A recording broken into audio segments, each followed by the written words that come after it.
right, everybody, welcome out to the Lager and Guys Career Beer Show. It is Tuesday, April the 7th, 2026. Jersey Johnny coming at you with me, as always, is none other than Mr. Beer Samurai. Say hello, Mr. Samurai. Hey. I'm celebrating something a day late. It was National Caramel Popcorn Day yesterday. National Caramel Pop. I don't know, but I'm going to tell you. I just thought of it because I had the caramel popcorn. Well, a happy belated National Caramel Popcorn. For those who celebrate. Let me make another showing. Because you know what happens when you drink. You get hungry. You get hungry. I was actually going to bring some Peeps up. But I did not. Yeah, I did not. So I did a couple I left over from the other day. Easter was the other day. Didn't we do that on the show one year where we put Peeps in our mouth and drank the beer? I think we did. I think we took a bite of the Peeps and drank the beer. I don't know what it was for. It might have been for Easter or something like that. I think it was for Easter, and it's just you don't do that. That was stupid. No, it was stupid. It was very, very bad. It was as bad as Peeps are. They were even worse with beer. It was because they expanded your mouth. Yeah. It was not good. It was not good. No, not good. So anyway, well, the guest is the most important thing, but we would be remiss if we did not wish everyone a happy National Beer Day today. Happy National Beer Day. It is our first. We're coming up on our 6th anniversary, entering our 7th year, and this is the first time we've actually done a show on National Beer Day. So this is the first time in 6 years that it's fallen on a Tuesday. On a Tuesday, exactly. Yep. So there you go. Happy National Beer Day. That's a big one. I should have had the sound machine up for the yay. Yay. Well, no, we could do it. You can make the noise, but I can put this up too, right? Happy National Beer Day. Yay. Look at that. Spurt. We have the technology. There you go. Just some spurt of some confetti. Some's reaching you. Okay, make it stop. I'll make it stop. There you go. Make that stop. All right. There you go. Anyway, so what else? It's National Coffee Cake Day. Happy National Coffee Cake Day. That it is. So I'll probably celebrate that tomorrow. Did you like the Hostess coffee cakes? Of course. Who didn't? I mean, come on. Yeah, those were pretty good. They were good. I prefer fresh made bakery coffee cakes myself personally. Of course. But in a pinch, especially when you're younger, or for that matter, a kid, Hostess coffee cakes were, they were a delicacy. Because you ate your ding dongs, you ate your double dogs, you ate your yodels, your Twinkies, your Hostess fruit pies. Every now and then, you decided to go coffee cake. The ding dongs, they had to change the name to King Dons because everyone kept snickering. Right, King Dons. Yeah. You said ding dong. Yeah, but King Dong. Yeah, that's not much better. It's actually worse, I think. Well, it's D-O-N, and they didn't think that anybody wouldn't pronounce it dong. Of course they would. Please, come on. Who's the target audience? There's not a lot of 45-year-olds eating ding dongs. I'll speak for yourself. Well, not 45. So I was going to say exactly. So anyway, but there was that. So that's always good. What else is it? What else is it? And I think there's another day, right? It's International Wombat Appreciation Day. Happy International Wombat Appreciation Day. Yep. I didn't like you didn't want to talk. It's International Beaver Day too. You didn't want to go there for some reason. But we have to talk about wombats. So. Well, we're trying to stay on the air. We already keep getting messages from Facebook that we're not a recommended site. Yeah, right. Because of some of the shit that we pull on the show. Exactly. And you know what? I've got one thing to say to them. Actually, I got two things to say to them. Don't care. Yeah, so, well, anyway, it's International. Don't recommend us. We don't care. Exactly. So anyway, I don't know about you, but I am thirsty, and we have a guest in the green room. And we were talking to him earlier, and I missed him already. Bring him on. Let's bring him on, folks. Welcome to the show for his 4th appearance on the show today, Mr. David Jimenez. How are you, Dave? Hey boys, how you doing? Thanks for having me. National Beer Day. Kiitos Brewing and the Taste Masters podcast. There you go. Kiitos. Salud. I need to open my beer now. Hey, there's the Peeps. I knew there were Peeps. Well, they look ish. No, those are. I know they're duckies. I know. Rubber duckies. Well, what are Peeps? Well, they're not the rubber duckies. I told you my leave them out long enough. Peeps. What you my Peeps? What's up, my Peeps? There you go. No, it's funny. Yeah, Jesus. When Jesus came to, he goes, "My peeps," and I think that's where Peeps came from. My peeps. That's what I think, peeps. I, do. I think you're In the I think it Bible. might be onto something there. Yep. I still want to. I every year I Yeah. attempt to do this, but I'm eating them all. Every year I buy extra peeps, and I want to put them aside to let them get really hard, right? And then I want to go to like a thrift store right around middle of October and buy like a cheap suit jacket that fits me. Clean it up, and then I want to glue all of the peeps onto the jacket. And for Halloween, go as a chick magnet. Oh, I see what you I did thought you there. were gonna open it up, like heat yourself up, and then open it up, and just peeps just go. Just, it's not a bad idea there. But yeah. Good one. And the thing is, I really wish Gary C. Moyer watched, because John, he could like green screen all kinds of things onto your body with that I shirt. probably could, right? I mean, Yeah. Well, he could turn you into a wombat. It's a golf shirt. I wanted to get out and play golf. It was a little too. I had the day off. It was a little too cold for a round, and I had too much to do, so I couldn't get out. So I figured let me put it on. You know, it's my treehouse golf shirt. I figured I'd get in the mood or whatever. Spring day, even though it's a little cool out, it was still in the 50s, but screw it. And I left it on. There we go for the shot. My golf cap, and I'm ready to go. My shirt's cooler. Your shirt is cooler. It is. Not as cool as Dave's, but when you're right, you're right. Yeah. So are you opening a beer, John? I am. What is well, David? first we didn't know what Mr. Jimenez is drinking Yes, over there. is he Yeah, drinking? so I just finished. I'm gonna pull up. I just finished this, but dear friends up north in Ogden, Utah, 1851 American Premium Lager, Very Ogden nice. Beer Company. I've been through Ogden. A local artist drew this. Tattooed chick, really cool. Kind of that traditional art. The cool story about this is the head brewer at Ogden Beer Company is one of 3 female head brewers in Utah. Really? Okay. A dying breed Very female cool. brewers. The irony is, they basically started brewing, but she's kicking ass. Yep. She's tatted up. She brought in every beer she makes. She brings in local artists. So the first time I became head brewer at Kiitos, when I became head brewer at Kiitos, and then when she became head brewer, at he got fired for about an hour, and they rehired him. They rehired him. We sent the Mountain Brewers Fest. So it's the second biggest beer competition in the Western Hemisphere or Western United States, in Idaho, and it's just for the Western half. And we both sent in for American Pilsner. So if you look at American Premium Lager, There you go. so this beer won bronze that year, and we were just dancing, just crazy. And then our beer, Kiitos, won silver, and I think I threw my beer across the world. I don't even remember who won gold. I don't give a shit. But the fact that her and I took Who cares at that point, really? Yeah. for the first time as our first experience of head brewers, and we got those medals out of it, we were just ecstatic. So I love this beer because it means a lot more to me.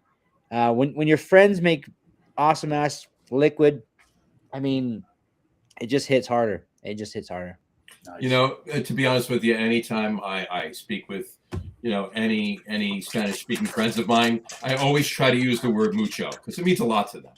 Yeah, Pacifico. Yeah, Modelo. Yeah, I get you, John. Cerveza. But on that note, I'll tell you afterwards. Dave, what are you drinking? Well, did you finish did you open a second beer, Mr. Jimenez? Oh yeah, I did, but I don't want to tell you guys what it is. Actually, it's keeping it a secret. It's a part of my yeah. It's a part of his What you're going to talk about next? Is that what it is? Maybe. Fair enough. Or for the what's the 3? Your guys' is the top 3 list. Top 3 list. It's part of my top 3 list because it's the best thing ever. All right, fair enough. So keep that one aside. You'll mention it later when we do the top 3 list. What it was. There you go. There we go. All right. So that is something I rarely ever do. I bought an other half beer. You did. The reason I did this is because on the last 2 shows, I opened the show drinking a tiki drink. Yes, you did. And I said I would not drink a tiki drink today. But what I did do is I found a tiki drink beer. Ooh. A tiki drink beer. Yes, you did. Look at that. Oh, other half. Other half. This is Escapist Daydream. Okay, yeah, it's down there on the screen. And so what I did, I figured, well, I might as well put it in one of my tiki mugs. So here it is in my tiki bob. So you can't see the color of it, but this smells like a fucking pina colada. Yeah. It's a. And you know what? It's a tasty beer. Tastes like one too, right? It tastes like a pina colada. Mm-hmm. That's a tasty beer. Yeah, I usually don't buy fruited sours. I usually don't buy other half because they really don't need my money. So many other breweries that do. Yeah. And it's funny because downstairs, the liquor store downstairs, they carry like almost a whole line of other half. And I just love going down the line because they put the style right on the can, so that's really cool. And just go double hop, double IPA, double hop shot, double IPA, double dry hop, double IPA, double dry. I mean, seriously, like 9 beers, all double dry hopped, double IPA. It's like, so if you want a double dry hop, double IPA, these are the guys to go with. Exactly. It's what they do. Exactly. But this is a tasty beer. I got to give them that. I like this. I actually just acquired some glassware from Other Half too. It's pretty nice. It's a. Did you? Yeah. It's let me open it up here. Dave's trying to hide the can. I like it. Funny is it says it's from Glassfin Stemware, but there's no stem on it. But that's the glass right there. So. Oh shit! Where's the other half? Oh, I see. Oh, man. He's quick tonight. He is. He's on the ball. Yeah. But anyway, so my beer. Let me put this away first. Get this in here. So, by the way, aloha. Aloha. Oh, you're drinking it out of your tiki mug? Yeah, I'm drinking out of a tiki mug. Well, at least you kept that going. Yeah, I got that. So I got that going. So you got that going for you, which is nice. I'm going all English tonight. Johnny English. Johnny English. Johnny tonight. I'm Johnny English. Not Jersey Johnny. I'm Johnny English. I'm starting with shocker. I'm starting with a mild, one of my favorite milds. Oh, a dark mild or a light mild? It's a dark mild. It's an English style dark mild ale from Phase 3, proper trolleyed, from Lake Zurich, Illinois. And there's Lucky. We can hear Lucky now. You're Lucky, and Lucky approves of your beer. Lucky approves of my beer. So this is a really nice beer. I think that's why he barks during the show. He wants you to share. You're not wrong. Jess was feeding him during Easter the other day. So this is really tasty. But anyway, so those are our beers. We got a couple comments and we'll move into things. He said, let's see. Jim Rogers says, hi, guys. Cheers, Jim. What's up, Jim? J&D Brewing, evening, guys. How's it going? Cheers. Cheers. Brian Boat, cheers. Happy National Beer Day. First beer, River North Brewery, Adrift on the Baltic Porter, 10.5%. He's starting with a 10.5%. I'm ending on a 10.5%. He's starting with a 10.5%. Well, I'm starting with a 3.9%.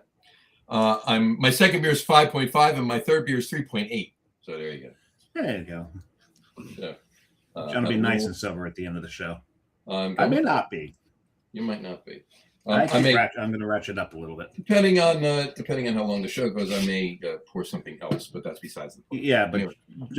John's one of the lowest ABVs. He's the first one to spill all over the desk. Good job. No. It was the head got a little too high and kind of fell over the side of the glass. So you still spilled. That's called a spill. It's still a spill. It's a spill. It's a spill. Spill nonetheless. Vanessa Kitty says hi, Vanessa, and she said looking delicious. Thank you very much. She's already flirting with the guests. All right. So she's sipping a ginger ale. Oh, she's got the lowest ABV of the four of us, 5 of us, 6, 7 with Jim and JD. Anyway. All right, Dave, what is new at Kiitos? What is new in Utah? What is new at Tastemasters? Tell us. Holy cow, it's a lot of questions. You guys. Let's start with Kiitos. How's that? Kiitos? Okay. I don't know, actually. I left Kiitos in July. We did not know this. We did not know this. Yeah, so probably that's why, or I wouldn't be on this show. But I'm going to tell you why. I still brew. Are you brewing here? No, I'm not. This is Fisher. I love Fisher. Yep. Boys at Fisher. No. I thought brown goes well with blue, so I kept going. But anyway, That works. Yeah. while I was brewing, after I think you and we all talked on, I think June, I'm gonna say, Yep. of last year. In July, I was scouted out by a private corporation in the government to brew to make rocket fuel. So now I professionally brew, and my product is a higher octane, and it's, what can I say, out of this world. So you're literally making rocket fuel, or the, when we So drink, I'm like, making 100%. Are you are you brewing Mad Dog? No, no, nope. or Everclear, right? Or Everclear? Well, Nope, that nope. was the obvious one. I had to go somewhere else. I'm literally taking plant material, and it's 100% green, and I'm brewing rocket fuel out of, or a type of gas, fuel to, put into things that combust. And I've taken our skills as a brewer, an award-winning brewer, and now I'm making it to benefit the world, because it's 100% plant-based, and it's right now 12% more combustible than anything else in the market. Really? And that's in the world. And I drive about 5 minutes extra outside of Salt Lake to do this process, and it literally is the same brewing process. It's fermentation. However, instead of using yeast, I'm using different organisms. I'm still fermenting sugar, and I'm turning it into a different octane. That is really freaking cool. Now, is your product? Did your product power Artemis at all? I can't tell you that, actually. It's funny you say that. You think he's gonna like divulge? Well, you see, this was the. No. My deference question is, you can go on our website and look at that. Yeah. So I still collaborate. I still brew. I still brew, as in the beer brew, right? Right. So that's where Taste Masters comes in. So I left Kiitos on a great term, great note. Kiitos, I left Kiitos better than I found it, I believe, in my heart, and I left it in great hands. I have no idea what they're doing right now. I kind of disconnected from the beer world. I still have, beer friends. I still see them all, but I don't currently. I just got accepted to judge at GABF this next upcoming year, or I'm in to judge for GABF this year, I guess. Cool. So I'm still actively judging. I'm still a part of the beer industry. I have 4 collaborations in the Utah Beer Fest, which we can't call Utah Beer Fest because Colorado cease and desist us. So we call it the Great Beer Mashup. And that's May 6th or May 9th, but the first Saturday in May. We're going to do that. I have 4 collaborations. And now the funny story is I left Kiitos, focused on brewing for a private sector in the government, and I opened Taste Masters to go further and wider than it has ever been. And so Taste Masters is no longer just a podcast, it's a visual art. So I have a camera guy, his name's Siege. Siege and I will go into your place of business, and we'll kind of showcase you. We'll showcase the whole environment. We went to Helper Beer not too long ago, or Helper, Utah, which is famous for the Helper trains. They just won at GABF gold in German style Pilsner, which is I think it was the second biggest category, so it's pretty fucking amazing. That's a competitive category. And it's called Schloss Tor. It's the most delicate, citrusy, beautiful beer you'll ever have. Schloss, that's some German for castle. Castle. Mm-hmm. Yep. And we zesty, beautiful. But we went there and we got a tour of the whole environment. The Helper Utah showcased the community, the restaurants, everything. It's just imagine if Anthony Bourdain meets Gordon Ramsay without all the F words, right? I mean, and the attitude. But we've been going to showcase. Where's the fun in not throwing F bombs? I mean, they get thrown, but not at people. Just for, yeah. There you go. So there's no anger. Yeah. So Taste Masters has done that. They're adjectives. They're not. They're used as adjectives. There you go. And so Taste Masters is now it's an LLC, and so now I contract brew with individuals, and I'm an independent contractor. So my stomping ground, Strap Tank Brewing. They had a kerfuffle in October, and they reached out to me. They offered me to have the entire head brewing position to take over three locations in Utah. They're opening one in Tennessee. I declined it, but I said, "Hey, Really? but I can help you guys at least steer the ship in the right direction and give you the people that are." So it took about 7 to 9 weeks. I was at Strap Tank here in Lehigh, just south of Salt Lake, and helped them organize, get their ship in order, and made a good chunk of change for being a contract brewer or independent brewer. And now what I'm doing is going to breweries in Utah and Colorado and sharing my expertise or my knowledge, and we're doing collaborations. So that's basically what I'm doing brewing wise right now. That's very cool. That is very cool. Very cool. I like Yeah. that. Very, very cool. So it's been fun. It's been different. I've been meeting a lot of people, and I no longer work for the man. Well, except for the government project, but I'll say that's literally the That's man. literally the man. There. beer wise, I have 100% creative freedom, and it's really cool to go to our friends, because the beer community is very, very niche, very brother sisterhood, very family. I like calling it the family, and so taking my knowledge and sharing with them. I love having collaborations where I give something that you didn't know about, so do you, and we collaborate. And it's been really cool to see different things happening. Utah has never had a hard kombucha ever, and Utah's first hard kombucha will be coming out at the Utah Beer Fest legally May 9th, May 6th. I got May 9th and May 6th. But yeah, so that's one example. May 9th makes sense because it's a Saturday. Yes, I believe. Saturday, yeah. So May 9th. Yeah, thank you. You got it. But yeah, boys. Sorry, Dave. I don't work at Kiitos anymore. I'm gonna go change my shirt. Take the shirt off, damn it. Yeah. Wait, do you have a Strap Tank shirt? Because he's closer there, so you can put that on. No, I don't have a Strap Tank shirt. I also don't have a unnamed government rocket fuel project shirt either. So I'll see what I can do. Unnamed government rocket fuel. That's what has to be on the shirt, though. That's unnamed right. government rocket fuel.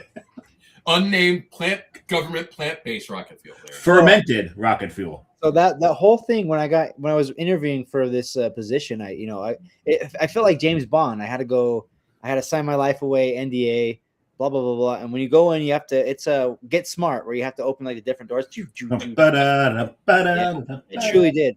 And so when I walked into this facility, I'm meeting this guy, and the CTO is interviewing me. He goes, "Oh, that's a rocket scientist. That's a PhD. That's a biomechanic. Blah blah blah blah.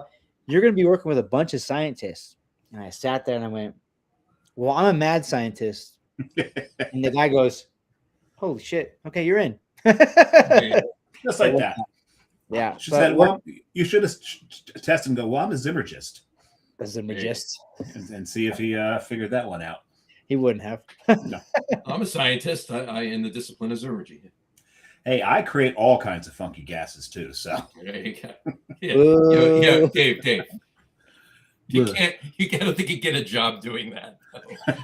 Oh no, that's usually how you lose jobs. Right, At exactly. least I've lost a couple that way.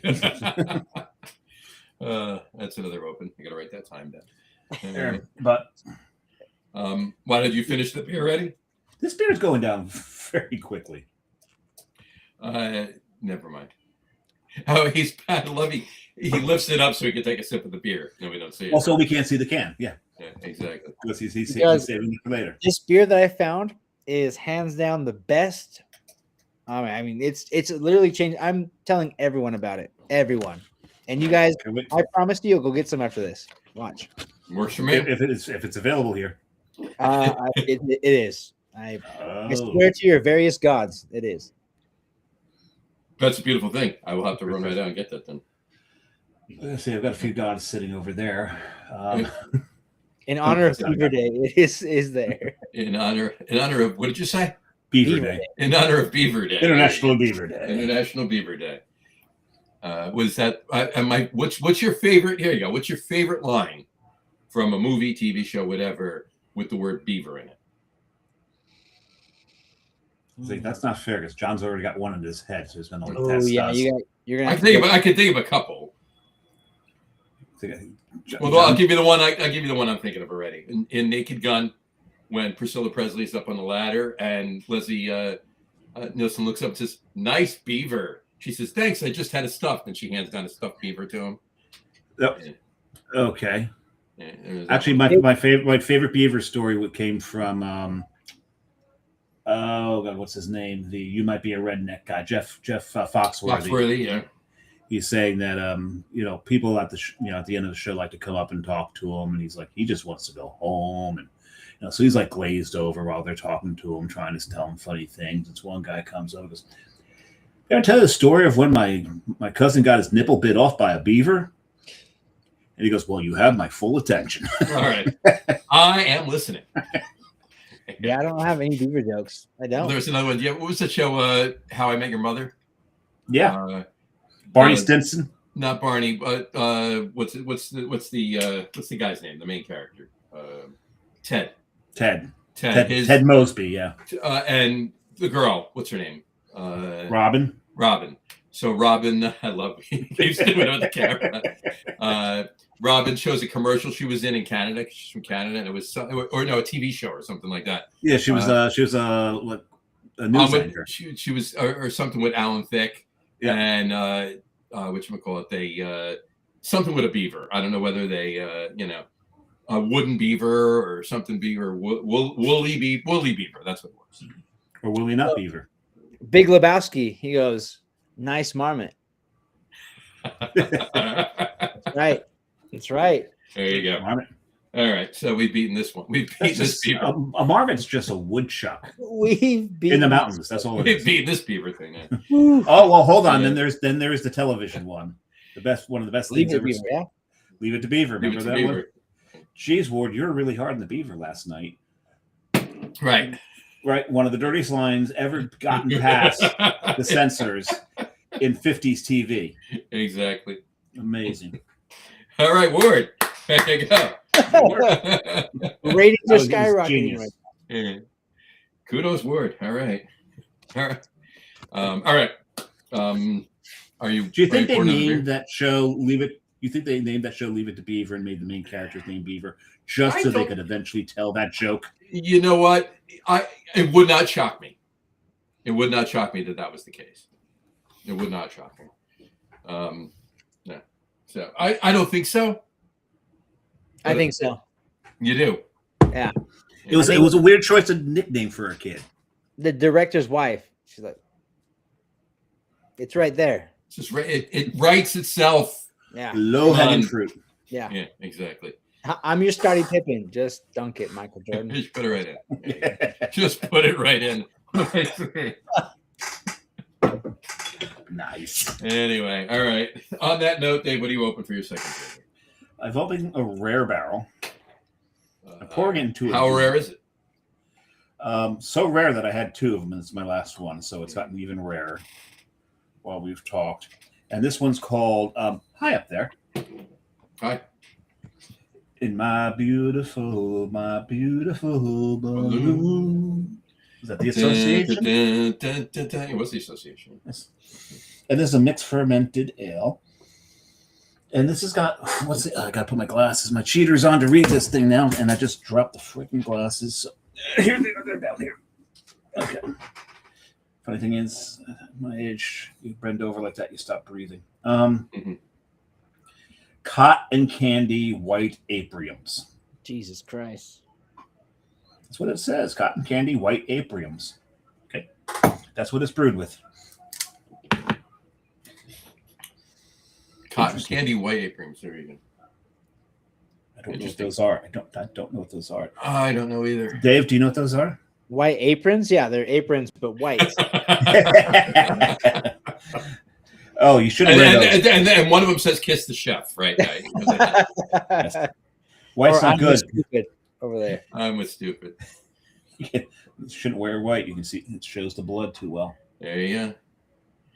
That's what you guys really are from the East Coast. We definitely are. On that note, Dave, we were wrong. It's not the association. Fifth Dimension. Fifth Dimension. That's right. Oh, speaking of the East Coast, you guys, I realize you guys say coffee correct. Coffee? No, you say Kofi. Coffee. Coffee. Coffee. Sometimes it's coffee. K-A-W-F-E. Coffee. But I feel like that's the proper way to say coffee. Coffee. I say coffee. Taffy. No, that rhymes with taffy. It shouldn't rhyme with taffy. What? Coffee. Coffee. It's coffee. So we'll get a cup of coffee. I appreciate how you guys say coffee, basically. Thank you for that. I'm about 13 and a half hours away from having a cup of coffee. I'm not going to have one at night because I won't go to sleep. I'll have a breakfast. I'm one of those people that coffee does not keep me awake.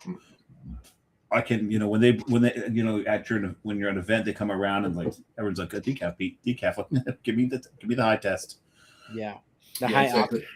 Yep. Yeah, I'll just pour me a full size cup of coffee, but make it espresso. Yeah, that's fine. I have no problems with that. There you go. I used to not have problems with that. I get jittery from coffee, from the caffeine in it, but it's just coffee. Like specifically just coffee. Like I could eat 2, and I don't, but I could eat 2 big chocolate bars and drink a 2-liter bottle of Coke and be fine. It's the caffeine in the coffee, and not even like, because I've had plenty of coffee stouts lately. It's not even that. I think you snort Coke. You're not supposed to. No, I thought that was what I thought that's how you consumed it. I didn't know what you were talking about. Dave, we talking about beavers. Come on. Okay, we're back to beaver. So we're back to the beaver. Did I tell you about this delicacy in Turin? No, we're not going to go there. No. That was a pre-show thing. Please, no. We're not going to touch that. I kind of got that out of my mind during the intro, and I really would like to leave it there. Leave it to beaver. Leave it to See what you did there. Or the cows. Never mind. Okay, so Dave, Utah. Let's talk about Utah. What is going on in the beer world in Utah? Because we're seeing, of course, every state seeing closures. So what's going on in Utah? You actually asked a great question. The entire beer industry in the United States seems like it's in a decline. I feel like a lot of right now Gen Z individuals who are the kind of up and coming consumers. Yeah, they want to just hit their douche flutes and be on their phones. So I don't know how to get those individuals to drink. Hold on, I got to write that down. Douche or flavor, or what's it? Flavor penises, flavor dicks. What do you want to call them? But basically, douche flutes wins. They want to sit there and they just want to hit those vape pens, and they want to play video games. Yeah, they rather look at a screen. And so unless you can figure out how to get your beer in a rectangular form, you're not going to win. So the fun thing is right now in Utah is low ABV beers are actually winning, and cocktail in a can. So if you can do more cocktail fruity, but we're not talking the the fruited sours. The fruited sours are out in Utah. They don't give a shit about fruited sours. They give a shit about RTDs, ready to drink cocktails, right? So they want to be able to have that Manhattan or that Moscow Mule or whatever ready to go because they're lazy. They're quick. They want it now. Yep. And so Utah. It's not even. Finish that and we'll come back to that. Good. So Utah's bars are doing better than the breweries. And so the breweries are leaning towards how the hell do we get people coming in? So the funny thing is breweries aren't leaning towards the fruity stuff. They rather have events. And when they bring in the events, they'll have the whole floors dedicated to events, and they'll be like, we will bring in cocktails. So all of a sudden, bar service in Utah has just skyrocketed. But beer is still going down. Are you seeing THC drinks in Utah? Is it legal, illegal? Absolutely not. Absolutely not. There's no THC, you can't even whiff it. So they have the synthetic mushrooms as well. You can't even come close to it. But the loophole is kratom. If you what's kratom? Drink, you'll be fine. It's what? Kratom. What is it? Kratom. Kratom is it's like a opium derivative kratom is. So all these THC seltzers, all these THC beverages, right? And for that matter, the well, not so much the gummies, but the seltzers, the beverages, right? They're all derived from hemp, which is legal. Right? Yes. And not that weed isn't in many states anymore, but hemp in and of itself is legal, right? So I love this with the camera. For people who are only listening to the podcast, every time Dave takes a drink, because he's trying to he's trying to hide what he's drinking, the camera starts pointing towards the ceiling as his beer gets tossed back. I have no idea. Comes back down. You guys are both insane. Just had to describe it to the call us out. There you go. But they're derived from hemp, right? So now what you're saying and what I'm gathering is in Utah, hemp-derived THC beverages are not legal. However, what'd you call it? What was kratom? Kratom, which is an opium derivative, is legal. Yes. That's a loophole. But no one in Utah yet has figured out how to market that. But right now, the state of Utah is, because you can go to a gas station and get those 5-hour energy. Yeah. So they do that in kratom shots. So kratom is supposed to be a lucrative kind of calming sedative feeling. It's like taking a big hit of indica THC. Gotcha. But you feel no pain. You feel nothing. So again, opium derivative. So it's a very, very thin, fine line, because you put that in alcoholic beverage.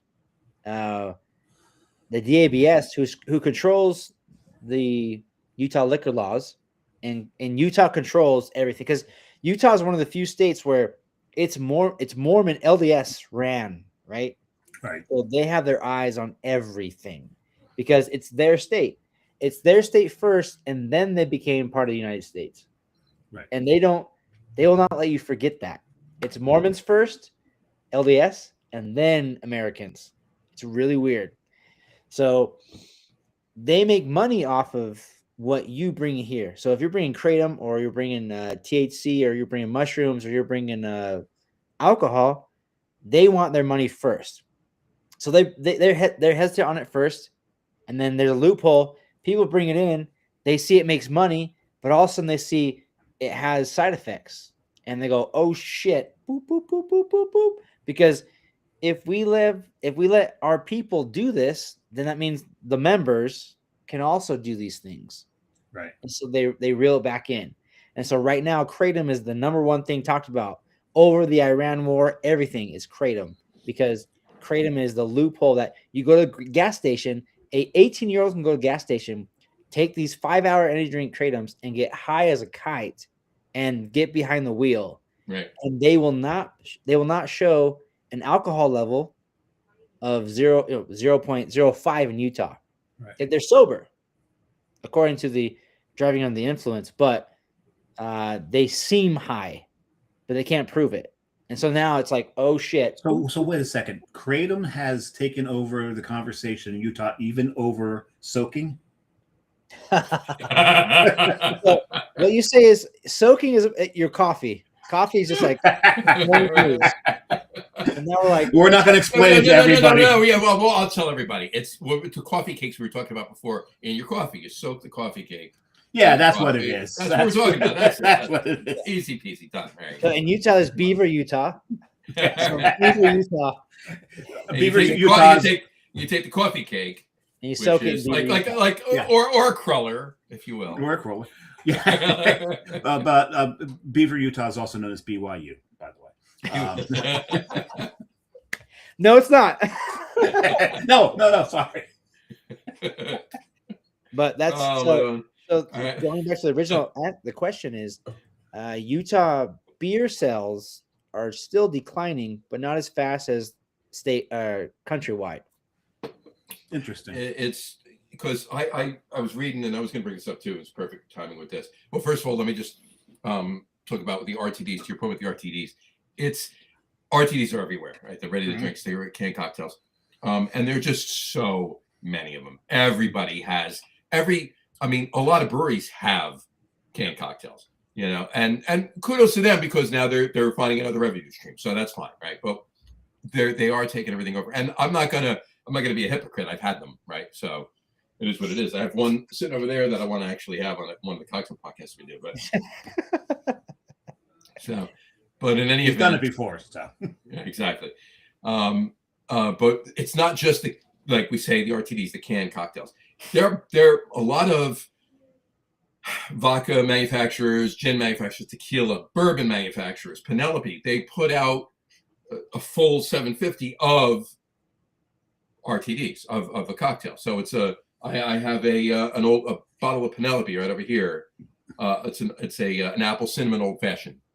Ready to drink, RTD. Just ice cube in a glass, pour it over, go for it. I actually want to pick up another one. They just released one. It's a black walnut old fashioned. I have to try that. It's right up my alley, right? Mm-hmm. But I have another one over there, High West. I have a bottle of High West Manhattan, right? So that's good. Yeah, and it is good. It is pretty. I mean, I can make a better Manhattan, right? But for coming straight out of a bottle into a glass and then drinking it, it's pretty damn good. Anyway, so that's my point with that. But as far as everything else goes, the industry, nationwide, and I'm glad to hear that beer sales are not declining as fast in Utah as they are in other areas of the country. That's good news. Actually, one brewery close. That's one. You guys have probably had multiple breweries close. We've had one. We've had many. Which one closed? Well, it's one called Policy Kings. So Policy Kings. I've been there. But they came from Cedar City, so close to St. George, South Utah. Yep. They relocated to Salt Lake, and they just could not hang. They brought the same business model to Salt Lake, and they flopped hard. Oh, they should have stayed in Cedar City. I mean, because we had gone to St. George. We went to Silver Reef, Snow Canyon. We went to Snow Canyon for half the day, and then the state park, and then we headed back up to Salt Lake. But we stopped in Cedar City for lunch, and stayed there. Policy Kings is gone. Interesting. Yeah, they're gone for. I mean, they're gone for good. TBD. Yeah, that's a shame. That is a shame. Well, I want your thoughts on something that I have been thinking about, and Dave and I talked about it, but I've talked about it with a few people, and I actually. It's happening in a couple of areas. We'll get to that in a second. But I mean, to finish what I was going to say, since for the last 20-ish years, there's been a solid 10% decline in drinking, not just beer drinking in general. All right, and even water, alcohol, alcohol consumption. Just a second, you said in general. See, that's the word you guys get wrong, though. It's water, not water. I don't say water. We're not from Philly. We're near Philly. We're not. It's WERTER the way we say it. Water. It's water. Yeah, water. It's water. It's water. Water. I say WAWTER. Water. Or WAUTER. There you go. I do pronounce water. I do pronounce it water. Water. WERTER. Yeah. It's wrong. Continue, John. Yeah. It's not water. It's water. Water. So speaking of water, I could use some. Anyway, on that note, there's been a steady 10% decline in the last 20 years. Now, I was having a conversation with a gentleman that I used to work with a while back, not for the last 7 years, but. And he's a brewery owner and just closed his brewery, and it had nothing to do with the economy, had nothing to do with his beer sales, had to do with the real estate where he rented, and had been there for 21 years. Long story. We talked about it last week on the podcast. Not going to bring it up again, but in any event, that's the other thing you hear with breweries closing, because real estate's just stupid, asinine lately. And everybody wants, I want something corporate in there. I can make 3 times what I'm making for this local guy. Come on, Yeah, because we need another Starbucks. We need another Starbucks. That's what you need. That's what we need there, right? Anyway, so my point is his theory, and he's not wrong, because I danced around this and thinking about it. And I've had this conversation back and forth a little bit. Is the pandemic really fucked everything up? It really, really, really, really did. Yeah. And in a lot of ways, right? People were home. they realized that they could, enjoy themselves at home and spend less money, right? They could go out and buy their, buy what they needed, and judiciously too, not like get a ton of. There he goes again with the camera. Can't wait till he finishes this beer. Whatever, but have stuff at home and that. So off-prem, off-prem still doing all right, but to a point they're a little bit down. But on-prem, depending on the time of the year and where you are. In any event, I remember the times when it was BC before COVID, where you'd go out and you'd hang out, and you'd go out Monday night, Friday night, Saturday, Sunday was to go out and support. Mm-hmm. And now what you're saying is, it's like, do I really want to do that though? Maybe they go out one of those nights instead of 4. I got burned, yeah. Right, yeah, exactly. So, but the biggest factor of COVID is kids. All right, kids, an entire generation of drinkers that, I mean, let's face it, 22-year-olds right now that should be a real big base of drinkers, right?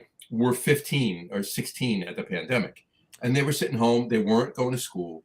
They were sitting home. They were playing video games. They were doom scrolling on their damn phones on TikTok or whatever, and that's what has become the norm for them. So yeah, kids aren't like the 21 to 26-year-olds right now are not the 21 to 26-year-olds from 10 years ago or exactly. So you have to test for that though. Yeah, get in their heads. What are they thinking right now? So, but they're all thinking here. You have to get in front. You have to get literally in front of them. So that's where when I come in to do other breweries and talk to them about how can I bring people into your place, that's where you have to think like that. So sometimes you go into the back of the parking lot, just hit that douche flute real quick, and be like, "You got it right here, douche flute." Says what would I do? And you're like, "Oh, makes sense." But that's where I'm going to be using that every day now, by the way. Douche flute. But when you see one of those kids hit that, you're like, motherfucking douche. Well, that's what it is, right? They're hitting that behind them all the time. Sorry, guys. Sorry. 1 second. That's what it is. They're hitting that pen. It's just kind of an attitude. And jokes aside, it really is. It's a selfish kind of. They're so secluded in their own minds that they don't understand how to be social anymore. You just go have coffee, have beer with a social environment, but because of COVID, those 20 to 26-year-olds, they don't know how to be social. They don't have. How do you have? It's so bad that there's actually a game out there that it is actually a real life simulator. I'm not kidding. I wish I was kidding. I'm not kidding. But you're so lost in the sauce that you have to create something now to remind people, oh, be social in here. You have to, and that's just done. Us three don't understand that because we weren't raised that way. And I feel like as a millennial, I'm the last of like the bridge of the gap of, back in my day, there were no cell phones, by the way. And we grew up feral. Yeah, right. Yeah. Pre-vaccine, that's fine. Whatever. 2 latchkey kids right here. You're looking at it right Oh yeah. I was like, when the street lights came on, that's when you knew to come home. Yeah. But here, crazy, super random thought, by the way. So my wife and I are pregnant for the first time. You're pregnant? Awesome. Cheers. Both of you at the same time. That's really coincidental. Cheers to your ceiling. There you go. And we're doing June, but we went to the first midwife appointment. We had an ultrasound to a different facility. It was across the street, okay? And we went back to the midwife, and we're like, hey, we went and had the ultrasound. Can we have that? And they go, oh, yeah, we sent it via fax. Fax? Whoa. Sorry. You sent your ultrasound via fax. Are you talking from a walkie-talkie? Like, what's going on? Did your pager ring? Like, fax? Like, they still... So smoke signals.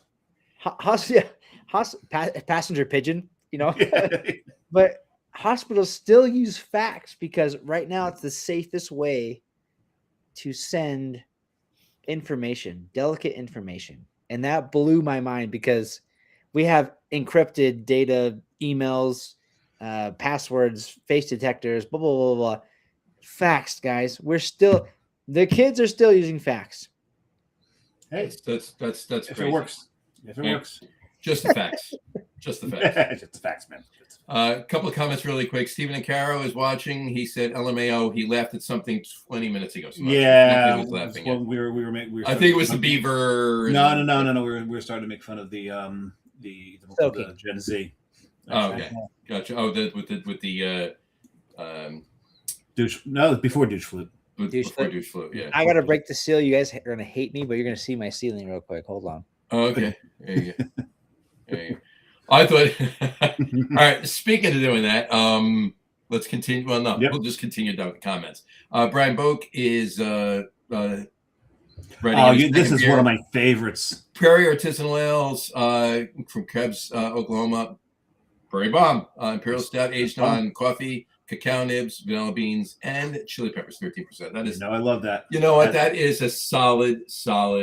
It's a classic. And the holiday version of that's my favorite. Christmas Bomb is amazing as well. Yes, it is. Mike Dolan writing in. Mike, how are you? How are you, sir? Mike from Be United. Mike from Be United. You and I have to talk. Yeah, Mike. I'm gonna call you tomorrow unless you're around. If you want to stop by? I got to talk to you. I got a couple things and about Dave's gonna give you a buzz too. Well, yeah, because just so you know, I will actually wind up at Baladin. He's gonna be a Baladin. Yep. So, I will be there. Talk about that. And then Brian Boak, based on our last conversation, said, I grew up in an area with no street lights, so we had to get home when it got dark. Nice. There you go. And he also said, faxes cannot be hacked. That's why. Absolutely. Yep. No, I get it. I knew what he was saying, but there you go. And Stephen and Caro, Brian P. Boak, man, having a good night. I'm sitting at my desk at work dreaming. There you go. Steve, dreaming is always a good thing. I like dreaming because dreaming can make you mine. I like dreaming because dreaming can make. That's it. Let's write a song about that. Someone should. But Steve, what are you dreaming of? What you're going to drink when you get home? Exactly. That's probably what he's dreaming about. There you go. All right. I like the little shimmy you got in there. You're still shaking off. Huh? Just finished sending a fax. I dialed AOL. My brother still has a Hotmail account. Did your 2400 baud modem finally handshake and connect? Get off the fucking phone! Yeah. Oh God, you've got that. Steve said yes. There you go. You've got it's halfway down, the nipples almost show, and mom picks the phone up and just blows down the whole. It's like that's it. Okay. Being 13 was very, very tough for us. When you were actually no 13, we didn't have one. I was going to say, what the hell were you downloading on what when you were 13? I told you were downloading. Was it a Brewer? I had an Apple IIc when I was 13, and you were 13 a year before me. So what? I think I had a VIC 20. Mm-hmm. I think I had a VIC 20, or I never had the Commodore 64. I had the 64. I had the 64, which was basically an Apple computer because it ran on ProDOS. It was because I wound up picking up. I actually bought a buddy's 2C, which was older than that. But I had a Dave. What was your first computer? An Apple, an actual Apple, like a Mac. So I had the ball mouse. And I had the legit Pong, boom, boom, like and what's a game that had like two tanks and boom? Oh, I remember that. Yeah, that one. I remember that. Back in my day. Yeah, back in your day. And then Brian just says, "I was 13, 10 years before you." Sure.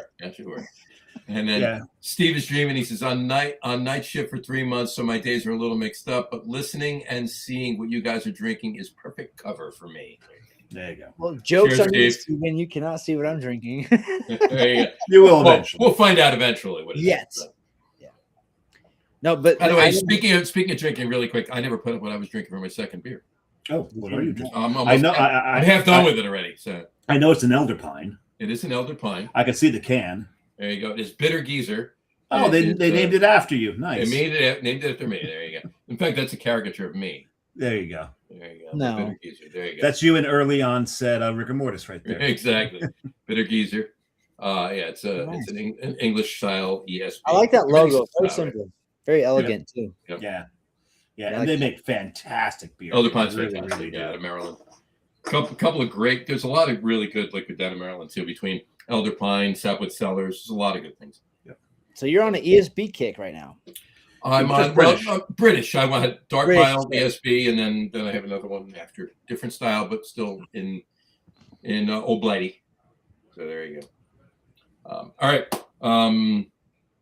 You know what? Let's chat about Tastemasters for a second. So I know you're talking about before what you're doing with it now, but what talk a little bit more in depth about some of the things that you've done recently. Absolutely. So doing more contract brewing, doing more independent contracting, and then also going in and showcasing the spot. So there's a place in Utah called Vernal. So if you draw Utah in your mind, it kind of looks like a square, but kind With of a like square on top. Yeah. Yeah. Actually, it a looks little like extra square on top. it looks like a vape cartridge. the douche cartridge. Yeah, It looks- looks like one of those. Yeah.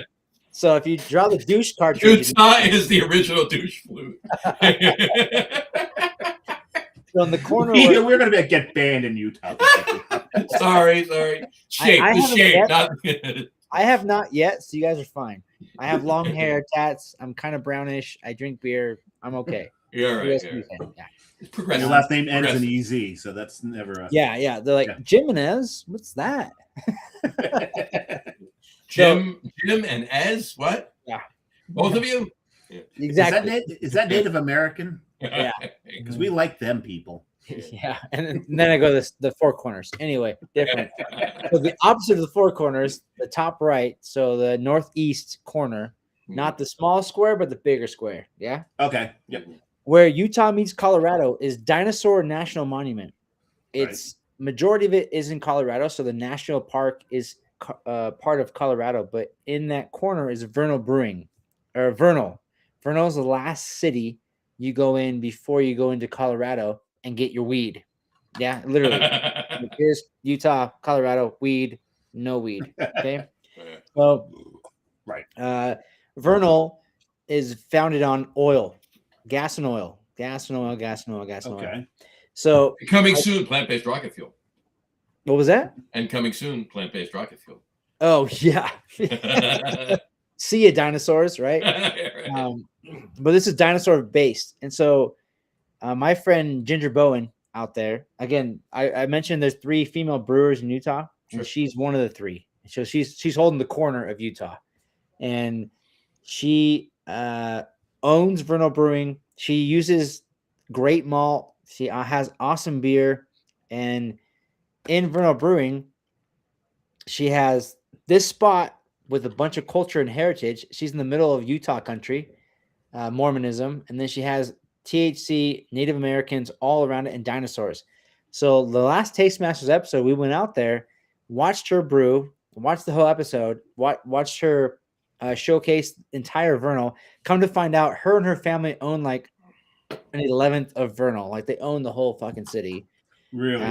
We go see secret, like because right next to Vernal Brewing, Vernal is you guys know Dinosaur this. Beer House, right? Yeah, well, she owns that, by the way. Really? Yeah. But what's the one, the Skinwalker Ranch? You guys probably heard. Skinwalker Yeah, Ranch. Not Skywalker, Skinwalker. Skinwalker, yes. So Skinwalker Ranch is like the Roswell of Utah. So there's this ridge that's owned by some real estate tycoon named Fugal, Fugal. So I was going to say, does he have a hop? No, Fugal, not Fuggle. So Utah okay. Fugal, not Eastern. That screwed me up. Yeah.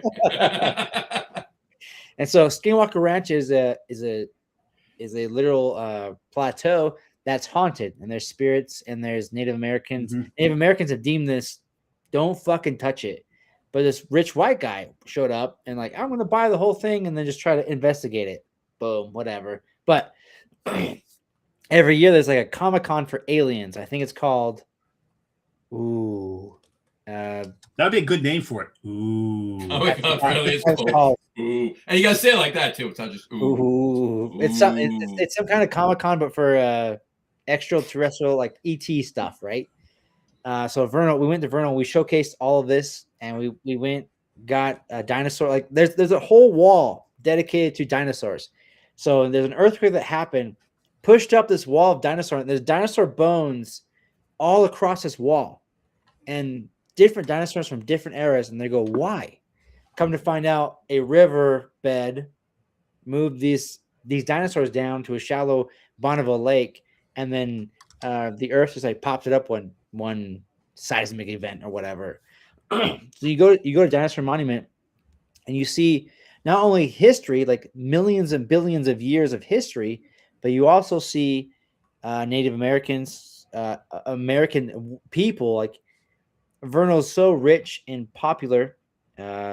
It's so cool to see diverse nations come, diverse times in all one location, and then Mormons, and then nowadays. And we went and showcased that. It's called Phenomicon. Phenomenon. Yeah, I wouldn't name it that, but yeah, ET Con. It's not easy to say. Phenomicon. Yeah. Oh, no, stop it. Stop it. I'm taking my Phenomicon. There you go. Can't hear it. There you go. La, la, la, la, la, la.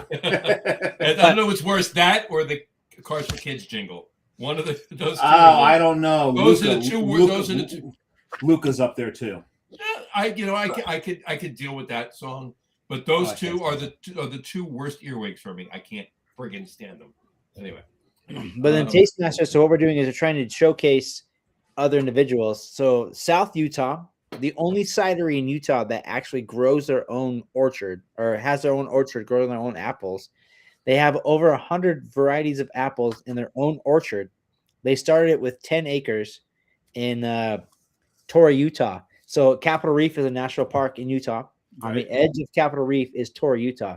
And this scientist from the University of Utah goes, fuck it, I'm done teaching. I'm going to go open an orchard. He did. He planted. 10 years later, he opened Etta Place. I think it's about 4 years old now. We went down there last year on their crush.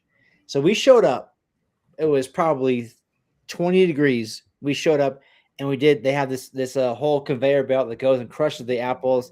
Then they have this cylinder where they expand a bag inside the cylinder and they get the pumice and they extract the juice from it and then take that juice. And he doesn't ferment in stainless steel. He ferments in medical degree plastic bags. Okay. Really? And I've never heard this. And it happens in wine in Europe, but not in the United States. So he ferments in bags. Once he ferments in the bags get thrown away. But long story short, he ferments in these bags because he doesn't have space for stainless steel. And stainless steel is hella expensive, right? You think? So we show up. Although you can get some stainless, if you know what I'm talking about, for pretty much pennies on the dollar lately. Right. I mean, now you could, right? Yeah. So we show up, do the 8 hours of crushing. At the end of the crush, I was able to do the last ceremonial shovel of the last apple to be crushed. And all of a sudden, he starts weeping. I'm sitting here going, oh, shit, it's on camera. I go, Robert, this is a great moment. What's going on? He goes, I've worked all year for these apples. The beginning of this year, a frost came in and destroyed all the first year blooms, all of them. My crop, everything I put my money, time, and effort into, destroyed. And within a week, those trees that they saw the frost and died bloomed again. So he had a second bloom. That is wow. Scientifically, you can't really explain it, but the genomes inside the trees decided, oh, I'm turning back on. Boop. Yeah. Right. They saw winter. They went dormant, came back alive, and I said, oh, it's magic, and he's like, no, I'm a scientist. It's genetically, it's not magic. So but because of Mother Nature, it killed half of his profit right there. Boom. Mother Nature, he can't control. And when I learned this lesson of him, he dedicated his entire life over his orchard. So his orchard grows from March until late September, early October. Oh wow. Anything happens in there, a fire, a drought, act of God, a famine, whatever the fuck you want to call it, he's fucked. He has no control over it. So to watch the fruits of his labor, pun intended, watch him see the end of it, it gave me more respect for beer making, because we can order malts from Europe, from America, Idaho, blah, blah, Minnesota, blah, blah, blah, blah, and we're like, oh, I want to make a beer. Order. It's here. He has to fucking grow his crops, harvest his crops, or control it, right? Watch them grow, harvest them, and then try to make something of it. And I wouldn't have noticed that unless I did Taste Master the way I'm doing it now. That's very cool. That's cool. Yeah. That's very cool.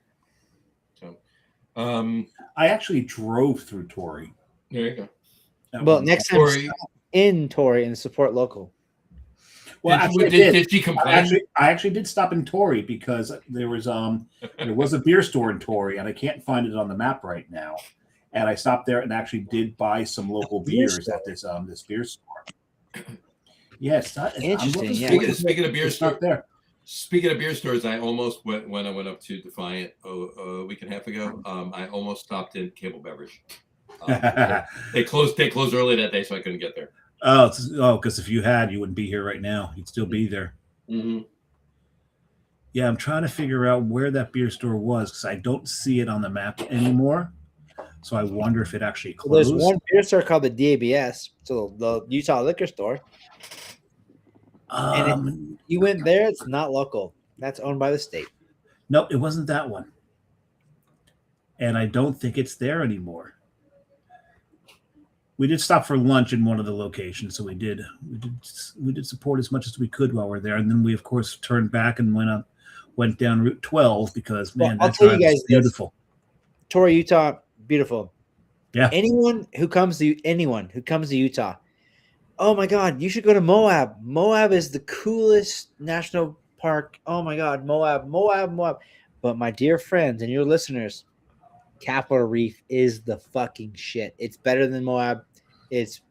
You see more arches in Capitol Reef than you do in Moab, and Goblin Valley is in Capitol Reef. And Goblin Valley is where. Have you guys seen Galaxy Quest with Tim Allen and Sigourney Weaver? Sure. I've been to Goblin Valley, and it's literally it's so cool. It is so cool. There's a reason why Hollywood goes to Capitol Reef and not Moab. The friends of mine are actually going out next month. They're going out to. They're hitting all 5. Oh yeah, great. So. But when they come back, John, which one rate the favorite 1 through 5, and just see. I'll see if Capitol Reef. Actually, my favorite was Canyonlands. Canyonlands, great, yeah. But Moab is like bottom 5, like bottom 2. Well, the thing about how would you rate him, Dave? Let's see. I would go. Canyonlands, you got me there. Canyonlands and Capitol Reef for me, bias. Capitol Reef, Canyonlands, Bryce Canyon, Zion's National Park, Moab. Moab. So, when he says Moab, he means Arches. Capitol Reef, Canyonlands, Bryce, Zion. And for me, Bryce, you drive through Bryce, but you can also see in Bryce. Zion's is all looking up. It's all like unless you climb up. Which did you climb? People die. Nope. we climbed to the Emerald Pools. He climbed to the end of the parking lot. Yeah. Pretty much. I take my Prius and I go right there and stop. Well, we did the way I like them, because the thing is we were driving through, so we didn't. For Canyonlands, the thing about Canyonlands is you need to get out of your car and you need to hike, and you need hours of hiking to really preach. I meant for Capitol Reef mostly. You can do Canyonlands and see a lot of Canyonlands just by pulling into parking lots, but you also need to hike out to the point where they have the Cherokee chipmunks. Those things are fantastic. The best part about these, the Lazy Man, the reason why Moab is so great is because you just drive most of them and just see them, right? And that's Bryce and Zion's. Boom, boom, boom, boom. But Capitol Reef and Canyonlands, the reason why they're so beautiful is because your ass has to get out and walk it. Well, that's the thing. When we did Bryce, so because we didn't have time in Capitol Reef to get out and just do much of anything. That's why I really like Canyonlands. We did get out into a hike in Canyonlands. My number 2 was Bryce because we did, despite the fact that some of the trails were washed out because of snow melt. We hike, and you haven't really experienced Bryce Canyon until you actually get down into Bryce and hike through it. Hike amongst all those. If you haven't seen Queen Elizabeth I in Bryce, then you haven't really done Bryce. You haven't done that hike.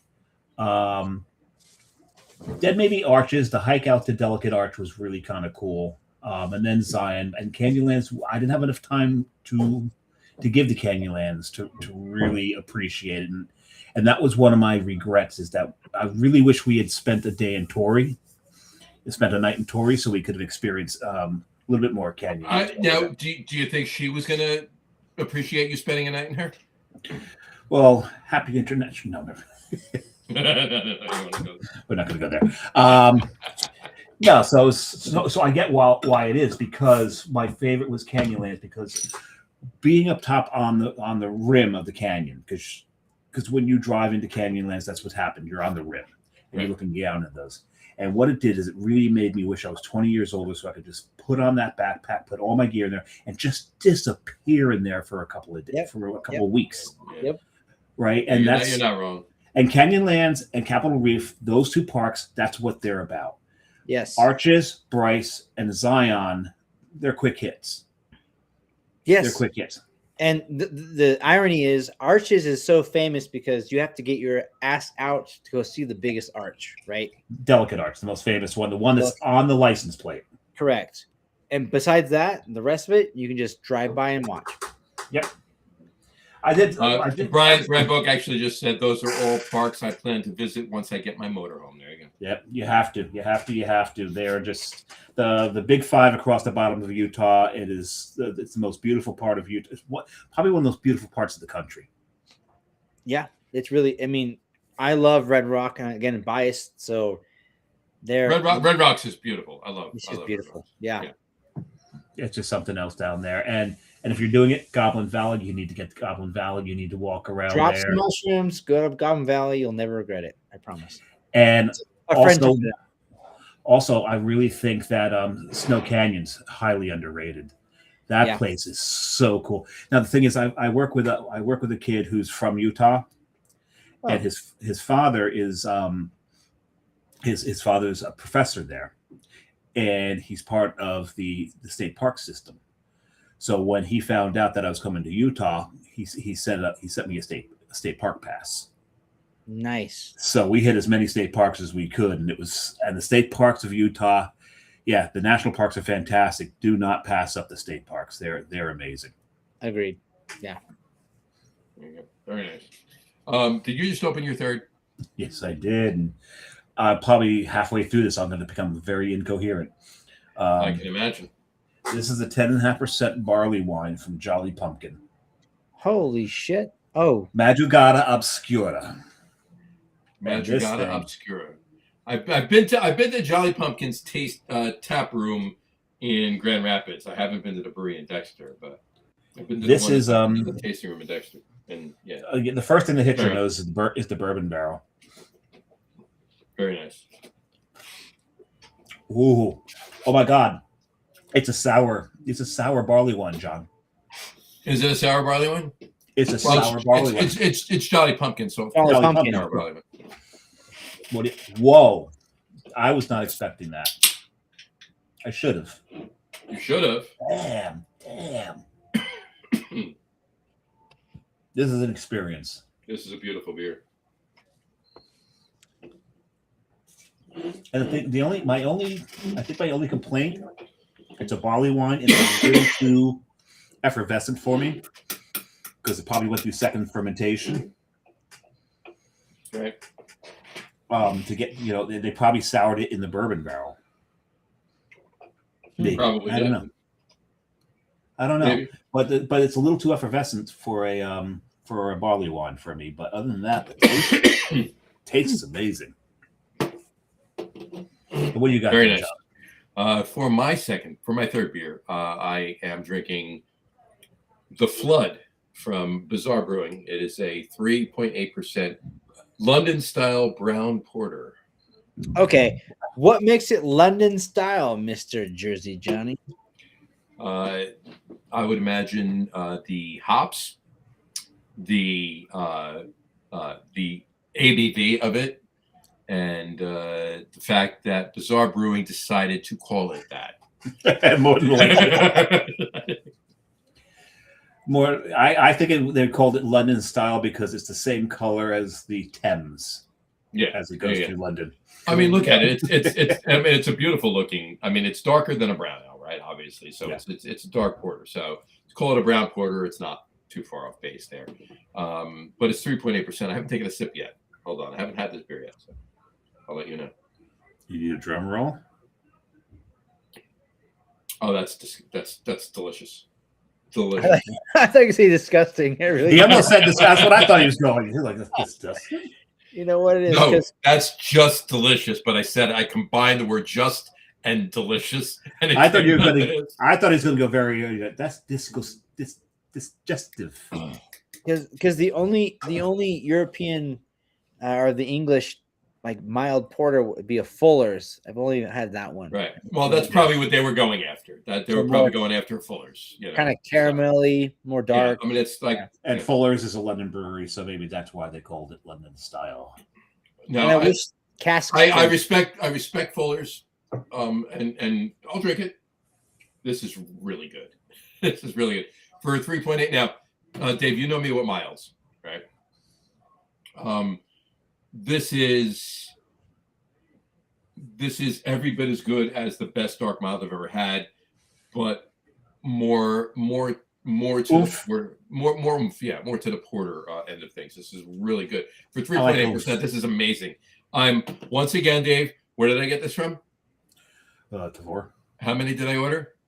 Just one. Because you're how many should I have ordered? 4. Does it all the time. All the time. There you go. Thing is, one of these days he's going to order 4 and open the first one. It's going to taste like ass. Well, you know what? Here's the thing. I've done this though. Anything I've ordered. What have you done, Johnny? Anything that I've ordered one of from Tavor, that was fantastic. The next time it comes around, I'll order 2 or 3 of them. So there's that. You know, if it comes around again. They usually do. They usually do. Most of the look, Bizarre's in Seattle, right by Tavor, so they're always going to get everything Bizarre makes. So, what did you ask, Dave? I said, "What's worse than ass? If it tastes like ass, like what's worse than ass? Maybe beaver." Well, there's this. There is hey, this. If beaver's worse than ass, you're doing it wrong. There is this delicacy in East Coast and the West Coast. You know, there was this country song back in the 80s called "Looking for Love in All the Wrong Places." That might be. I see. Well, I see. Worse than ass. I heard about this delicacy from Turin, Italy. No. No. Yeah.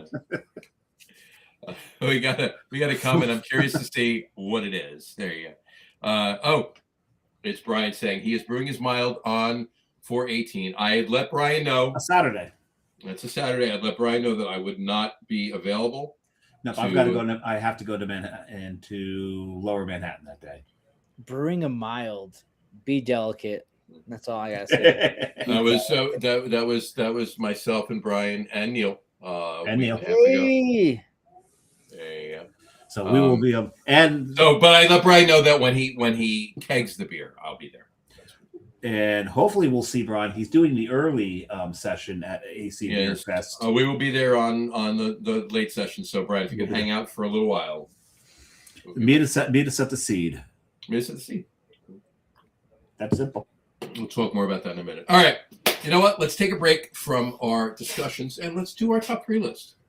Oh yes. All right. So I just want to know what the hell Dave's drinking. Yes, absolutely. So now we'll see if it fits into his number 3, his number 2, or his number 1. Exactly. About to find out, boys. We are about to find out. You started off. I started off. Well, yes. Yeah. Well, we got to tell everybody what it is first. So yes. So our top 3 list for today. Now we want to do it's National Beer Day, and lately, and this is as show well number, as National Beer Day. That's not Session Beer Day, and always occurs on National Beer Day for some reason. right, of course.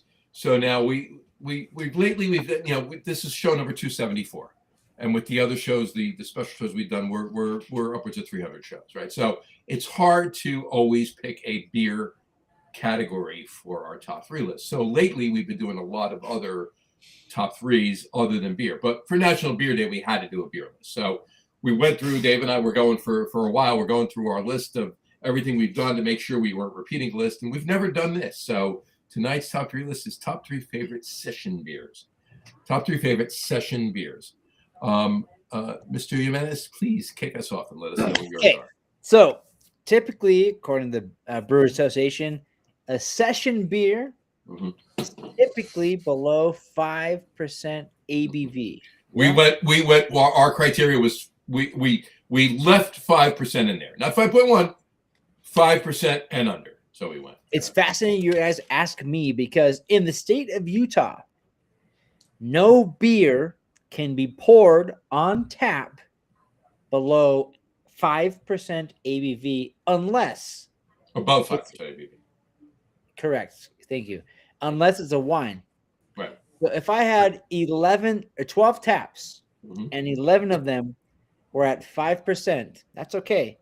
But if that 12th tap is a 76% ABV at a 5-ounce pour, that's okay.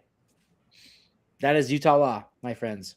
Yes, it is. So when Dave told me about these session beers, I go, oh, all Utah. It pretty much opens up to every beer you've brewed or made or anything else. I brew 2 session beers. Like that's all I do. Because the irony is, if I want to give you guys my barrel-aged stout, I have to hire somebody to package it, seal it. I have to pay for the can, the lid, the label. And then what happens is my bartenders have to take the beer at my bar, open it in front of you, and pour it out in front of you, and then give it to you instead of just pouring it on my tap. Right. So we have lobbyists right now currently trying to fight that law where if it's manufactured in-house, we can pour it on tap at a controlled pour. But again, the state of Utah, the LDS community don't understand how that works because they think, well, if I have a higher ABV beer, therefore you're drunk, you're going to kill my kids. So blah. But so they would rather you pour a 16-ounce can into a I'll do it sober, as opposed to a 4-ounce pour off their tap.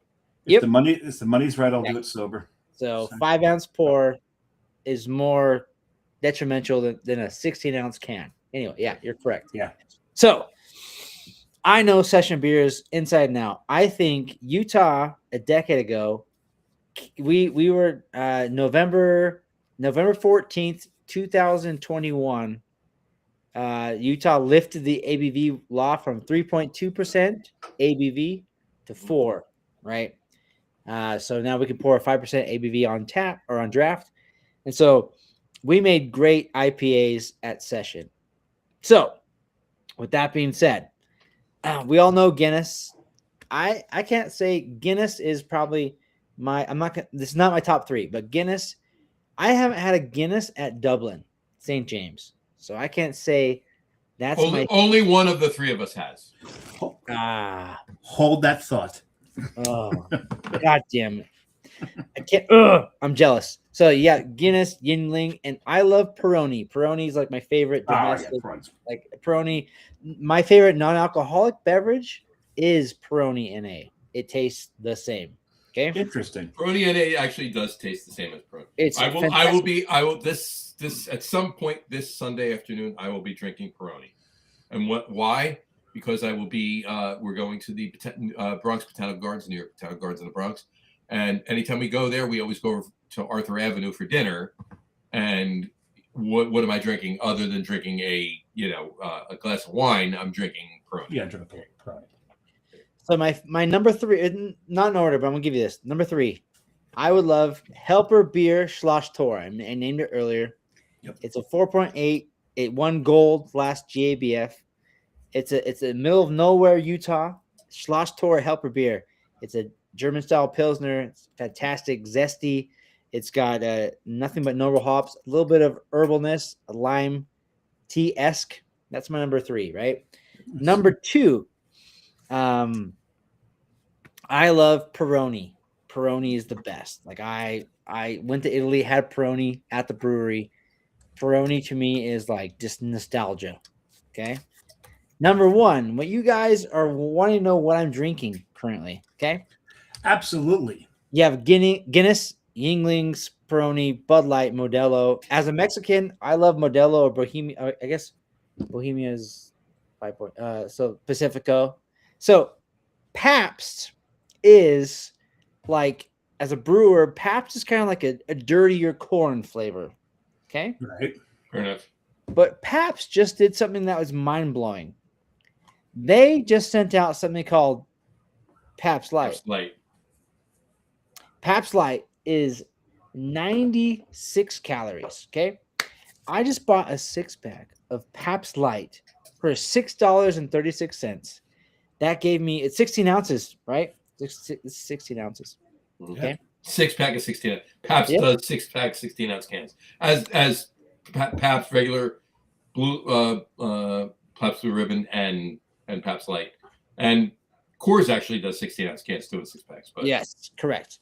So the reason why Pabst Light is better than Coors, Michelob, all of it, I'll tell you why. For 96 ounces, it's 21 carbs total. That's a 6-pack. Okay. 4.3% ABV. And they do something that no other microbrewery does, or domestic brewery. They put a significant hop that is one of my favorite hops of all time, El Dorado. There's El Dorado and Pabst Light. Pabst Light has El Dorado. Really? So you got Bud Light that tries to stick with the German hops, noble hops. You have Michelob Ultra, same thing. You have Coors Light, High Life, all those. They try to say more German. And Pabst Light did something that no one else has done yet. They make the same light beer that's less corny but very basic, and they throw El Dorado in there that gives it that citrus, kind of like a lime zest, if you will. And it is, I hate using this word as a brewer, it is the most crushable beer I have ever had. And it is the best golfing beer you'll ever taste. Pabst Light. If I could have tattooed Pabst, I would. Pabst Light. Wow. As a buffet owner, folks, and this is coming from a Brewer. A yeah, craft and brewer. that's a brewer who's now no longer brewing beer, but lighter beer to make us to go out of this world. Your beer, I gotta be honest with you, Dave. Your beer is out of this world. There you go. All right. Pabst Light. Excellent. And look how simple it is. They use it's probably 20 cents to make this whole label. Yeah. Right. Well, Pabst will always have. You can get a 30-pack of 12-ounce cans of that for like $27. I did the math for that, by the way. So it wasn't $27 actually. It's Actually, 23. we're not allowed to do math on the show. Well, we're not allowed to do math on the show. He I can. can. No, I don't think anybody- $23.97 a pack for a 30. Okay. How much? $23.97. $23.97. Wow. Prices are cheaper than you said. Very good. 2,369 calories for the entire 30 pack. 30-pack. There you go. Beat that, my friends. I was saying, Yeah. Pabst will always have a soft spot in my heart because if you remember, there was a time when we almost lost the Twinkie. Yeah. And it was Pabst that bought Hostess and revived them. Mhm. And that's why the Twinkie still exists. Granted, the Twinkies that did exist will never ever go anywhere. They will survive a nuclear war. Oh yeah, I mean, But they changed. I'll tell you what, guys, they changed. The Twinkie, when they came back, It's a little smaller. well, it is smaller, but the flavors, it seems more. It's a little different. It's a little different. It's Yeah, not- there seems to be a little bit more. They put like a little bit more vanilla in it. There's more vanilla in that cream. Less cancer, I think. But yeah, You think there's less cancer? Okay, less cancer. very very That's a possible. bad ingredient anyway. They should leave that out of most of things. Yeah, Yeah. I'm illegal anyway, so Anyway. So I'm going to start with an honorable mention. Of course, we're. My honorable mention, and it's the one that's right. Is the siren out your window? Yeah, the sirens. It's the 5%. It's actually the only one that I have that sits right at 5%, and that is actually Heineken. And hear me out on this one. It's not Heineken in this country. I hate Heineken in this country. They send it over in green bottles. By the time it gets here, I just don't think it's a very good beer. I think it gets light struck, and I don't think it's all that tasty. But we actually did manage to go to Amsterdam, and we're at a place. We went in Rome, ordered a Heineken. In Amsterdam, that is a world-class beer. Crisp, light, so easy to drink. And I wouldn't drink anything. We did have to, because I wanted to. I was in the Netherlands. I had to go to a brewery. But other than being at Brewery Tij, all I wanted to drink there was Heineken. Because I knew when I get home, this is gone. Did you try Amstel Light by chance? Not while I was there, because all I was drinking was Heinekens. I was just so enamored by On draft. On draft. Oh, Amstel Light is pretty much Heineken. It's Heineken Light. John, let him have his moment. So my number 3. Even though there is a Heineken Light, Amstel Light's a better Heineken Light than Heineken Light. But Pabst Light. Pabst Light. But, Pabst Light. My number 3 is from a brewery that no longer exists, which is Smug Brewing, out of Pawtucket, Rhode Island. Pawtucket, Rhode Island. You spent a couple of minutes there when you looked up. Yeah, I spent COVID there, actually, as a matter of fact, and I think I'm one of the people that helped that brewery survive COVID. I think you were. But they made a beer called Nemesis, and Nemesis was one of my favorite session IPAs. That was a fantastic beer. You brought me a can of it. Yeah, as an absolutely fantastic beer. I'm going to miss that beer. Last time I was at Smug, they didn't have any of it.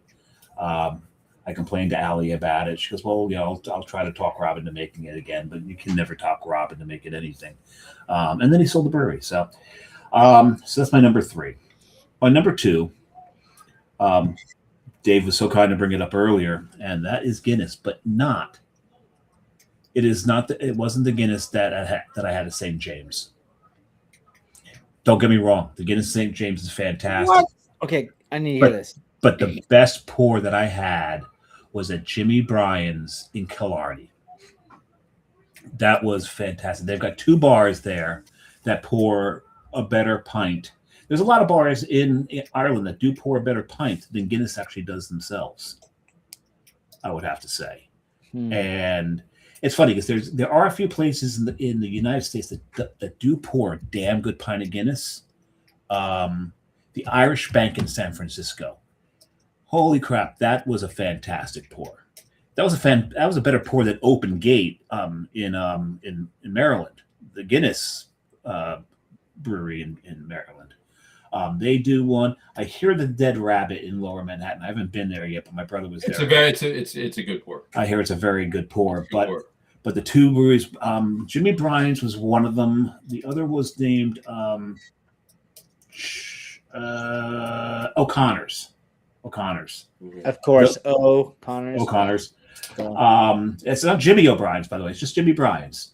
So Jimmy Bryan's and O'Connor's in Killarney, the 2 best pours that I had. You stayed in Killarney when you were over there too, right? Yeah, we stayed in Killarney. We actually stayed almost across the street from Killarney Brewing, as a matter of fact. There you go. You did a show from that Airbnb. I did it from the Airbnb. The best story that came out of that Airbnb is we want to take a taxi into Killarney because we didn't want to drive because we want to go and drink. And so I'm talking to the taxi driver, and I'm trying to tell him where I am. Like, well, we go to Killarney Brewing, and across the street from Killarney Brewing, 2 houses in. He goes, oh, you're at Edith's place. Yeah, I'll be there in 10 minutes. And then he proceeded to tell us everything personal that he knew about Edith. Ireland. It was something else. Did it have anything to do with? Never mind. Well, was there, no. Edith was probably in her 70s. So. I'm sure she was a handsome woman back there. It stands Beaver? Question mark? But it was basically he was talking about because I think her husband was like on death's door at the time or something like that. So that's all he talked about. But it was great because he drops this off. He goes, "You just give me a call when you're ready to come home." I swear to God, this guy had to probably been at like a bar next to us the whole time we were there. He was just sitting next to you at the bar. It's like, you ready to go yet? Well, was that the guy I was talking politics to? Because there's one thing that's very absolute, 100% true in Ireland. If you go and you sit at a table in an Irish pub, they'll ignore you. They'll leave you alone. They honor your privacy. If you stand at the bar, you will have a conversation, and it will be about politics at some point. At some point. Straight up. It's the Irish. It's what they do. It's quite refreshing, actually. It's kind of funny because they'll appear to get angry, but they don't take anything personally either. So it's really it's a really interesting conversation to have. Nice. So that's my number 2. I already typed in your number 1. Yeah, you know my number 1. I know your number 1.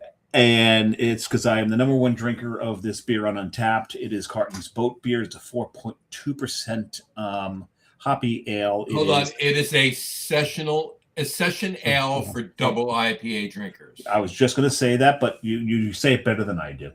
So it's one of my favorite beers, if not my favorite beer. Well, one of my favorite beers. I think Brian may have drank probably one of my top 3 beers. Oh, Prairie Bomb, of course. Prairie Bomb. Yeah. Love that beer. So that's my top 3. There you go. All right, I have 3 other mentions, and there's a reason. There's a reason. I'm burping kielbasi. There's a reason. There's a reason I have 3 other mentions. Because my top 3 are not. Are you getting paid, Dave? Are they paying you to? They, as in the government, yes. There's a reason, and the reason is my top 3 are not IPAs. So I wanted to talk about my favorite IPA, sessionable IPAs, right? Not session IPAs, sessionable IPAs, and there's a reason you'll hear. But I have to mention post-rise. He'll get to it eventually, Dave. I have to mention. Explain it. Well, I was getting to it. You're just coming off. So there you go. Post-ride snack, I have to mention. It's up there for me from Maine Brewing. Just had it at the brewery last August when I was up in Portland. Actually, Freeport at Maine. A 4.9% session IPA, right? Delicious beer. Carton, obviously we know Boat. Dave talks about it all the time. Yep. I would throw that up there, but Dave I knew it was gonna be his number 1. So I'm gonna mention Beach. Beach is a really good beer. So Beach is the citrus version of citrus version of Boat, right? So 4, it's a little lower too. It's 4%, not 4.2. So right. Session ale from all that fruit juice. As a double IPA, 4%. No, it's a Boat is the way he words it, the way they word it is it's a session ale for double IPA drinkers. In other words, all the feels of a double IPA in a 4.2% beer. Yeah. Right? Okay. This is a 4% beer, but it's got a lot more orange in it. So. As a Utah brewer, I'm like, wait a second, you're making a sessionable double IPA? Okay, tell me more. Let's go. The gold standard of the sessionable double IPAs is Carton Boat beer. Yeah. Okay. And the other one I want to mention is self-serving, and it's Coastal Brew Works Building Sandcastles. It's 5% coconut and lime flavors from Sabro Motueka.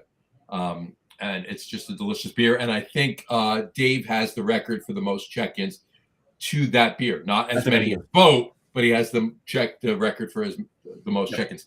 I'm pretty sure I've had the beer more than him, but he definitely has the most check-ins. Well, you're the brewery owner. You can. Well, same thing with Boat. Augie has drank a lot more Boat than I have. Right. Probably at least 20 times more than I have, but he can't check his own beer in all the time. Right. And that's the reason I'm the number 1 drinker of Boat, because Augie told me I had to be. You had to be. So that he couldn't. So that he told you you had to be years ago. And then we were all at Carton when you checked into your 1,000th boat. My 1,000th boat. Yep. Yeah, there you go. Anyway. All right. So my top 3. Drank of a hell of a lot more than 1,000. Yeah, you did. So my top 3. Here we go. So my number 3, these are all craft. Now, and Dave, I totally get where you were going. I've had Pabst Light. It's actually pretty, I can drink it. Right? That's, I'll say that. Peroni, I drink all the time when I'm over in the Bronx. Anytime I'm in an Italian restaurant and they don't have a lot of beer, I have Peroni. You want a Peroni. Yeah, right. So there you go. But my top 3 are non-IPAs, non-macro craft beers. Quick before you get to number 3. So we're talking about Carton's Italian Pilsner. Mm-hmm. Ooh. is modeled after Peroni. Fruska, right? Yeah, it's Yeah, named after it. He's modeled it after Peroni because Mhm. Augie loves Peroni as well. Absolutely. All right. So my top three are my number three is Boathouse Pilsner. Boathouse. Boathouse Pilsner. 2 words. Boathouse Pilsner. It is not from Boathouse. It's from Titletown Brewing. It's a 5.0%. It's 5% Czech Pils from Titletown Brewing in Green Bay, Wisconsin. This is one of the best pilsners that I've had in the last 10 years. One more time, John. Brewed in the States. Boathouse Brew. Boathouse Pilsner. That's the name of the beer. Is Boathouse Pilsner from Titletown Brewing. All right. Delicious Pilsner. Very, very, very well brewed. That's my number three. My number two, and I've talked about it on the show before, and Dave's well aware of it, is a beer called Kel, Kehl, Kel. It's a 3.9% Zwickel from Night Shift Brewing in Everett. Yes. It's probably my favorite Zwickel American brewed, domestic brewed Zwickel beer. Yeah, Kel is fantastic. It's delicious. And my number one, and Dave knows this, he's had the beer. He's been to the brewery. He's well aware of how good it is. It's London Crawling. From damn good beer. It's 3.7% dark English mild from Grist House Brewing in Pittsburgh, Pennsylvania. And if I had to pick a runner-up English mild wise, this would be it, which is why I drank this. Thing is, when I got to Grist House, for those of you listening to the audio podcast, I just pulled up Proper Trolley, the first beer I drank in the show. So. And Dave is once again showing us Pabst Light. Pabst Light, there you go. He just made when I go golfing this year, boom. He just made another $120 right there. There you go. Yeah, me and Tiger. Yeah. What were you going to say, Dave? About Grist House? Oh, I was at Grist House. They did not have. I never had London Crawling on tap because they didn't have it on while I was there. You bought it while you were there, though. I brought it home. Yeah. Yeah. A couple comments really quick. Brian Boak said, third beer, Ramstein Double Platinum Bond. He still hasn't kicked that yet. Okay. He's trying to kick that. And then he said, Heineken outside the U.S. is a completely different beer. 100%. Yep. Heineken any Heineken you buy and drink in the U.S. that's the only place you're going to get that specific beer. Anywhere else in the entire world, it's not a good thing. It's not a good thing. It's the worst version of Usually we'd say that like it's a good thing. This is not a good thing. No, it's the worst version of Heineken. I'll make the argument for Budweiser as well. Budweiser off the tank tastes completely different than Budweiser in the can. Let me tell you something. The beer that Budweiser was modeled after, Budvar, which is now called Czechvar because they were sued, and they couldn't call it Budvar anymore because Anheuser-Busch stole it. And they also stole their slogan because Budvar was the beer of kings. The beer of kings. Budweiser called it the king of beers. So they took the first 3 letters, Budweiser, and there you go. So and then they sent them a C and D, even though they Budvar wrote the recipe. And I think that's bullshit. And if you can find Czechvar anywhere, and it's still available, if you can find Czechvar anywhere, get it because it's delicious. It is delicious. Very good. So, and then Stephen Caro says, Jester King is the Seder becoming Jester King the Seder becoming my favorite session beer at 4.8%, beautiful color and crisp flavor. I almost drank a Jester King tonight. Jester King though. Oh, the best part about Jester King is playing with the goats. Yoga with the goats, actually. Yoga with the goats. You can do yoga with the goats, but you can go. And the thing is, they have this dog, and this dog he protects the goats from coyotes and all that. But when you go, if you're there during the day, the dog's fast asleep. This dog's up all night protecting the goats. That dog is the goat. And there you have it. Well, the best thing is going up. You go on the tour, and you're up in the where they have the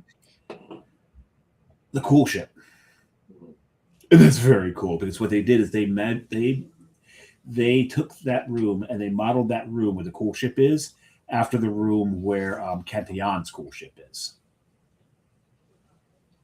There you go. And Brian has a Jester King in his Tavor stash. I'm gonna just. Hey, Well, wait. he just got 97 beers from Whoa. Tavor. Is I'm Tavor sorry, it was 47 beers, but is synonym for beaver? Tavor? Tavor Is beaver stash? is Beaver Stash. He's got There a we Jester go. King beer in his Beaver Stash. There you go. I think John's got a beaver stash. I definitely have a Beaver Stash. There you go. Well, we all have stashes. They're just different. I'm trying to figure out which. I can't remember what Jester King I have in the fridge. What Jester King do you have in the fridge? I can't remember. I just said it. You're not listening. Not paying attention. Oh, I did. That's why I said it. There you go. All right. So what's on the event schedule, if you will? Who? Where are you recording next? I want to know where. I want to know where he's recording next with Taste Masters. Yeah. Yeah. So coming in to Logan, Jersey? Utah. So remember we talked about Utah and the different squares or rectangles. So the big rectangle, but the small rectangle.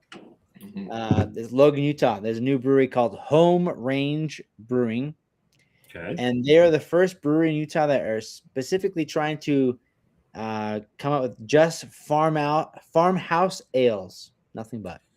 Interesting. So I'm going to showcase that. They have different culture. They have different.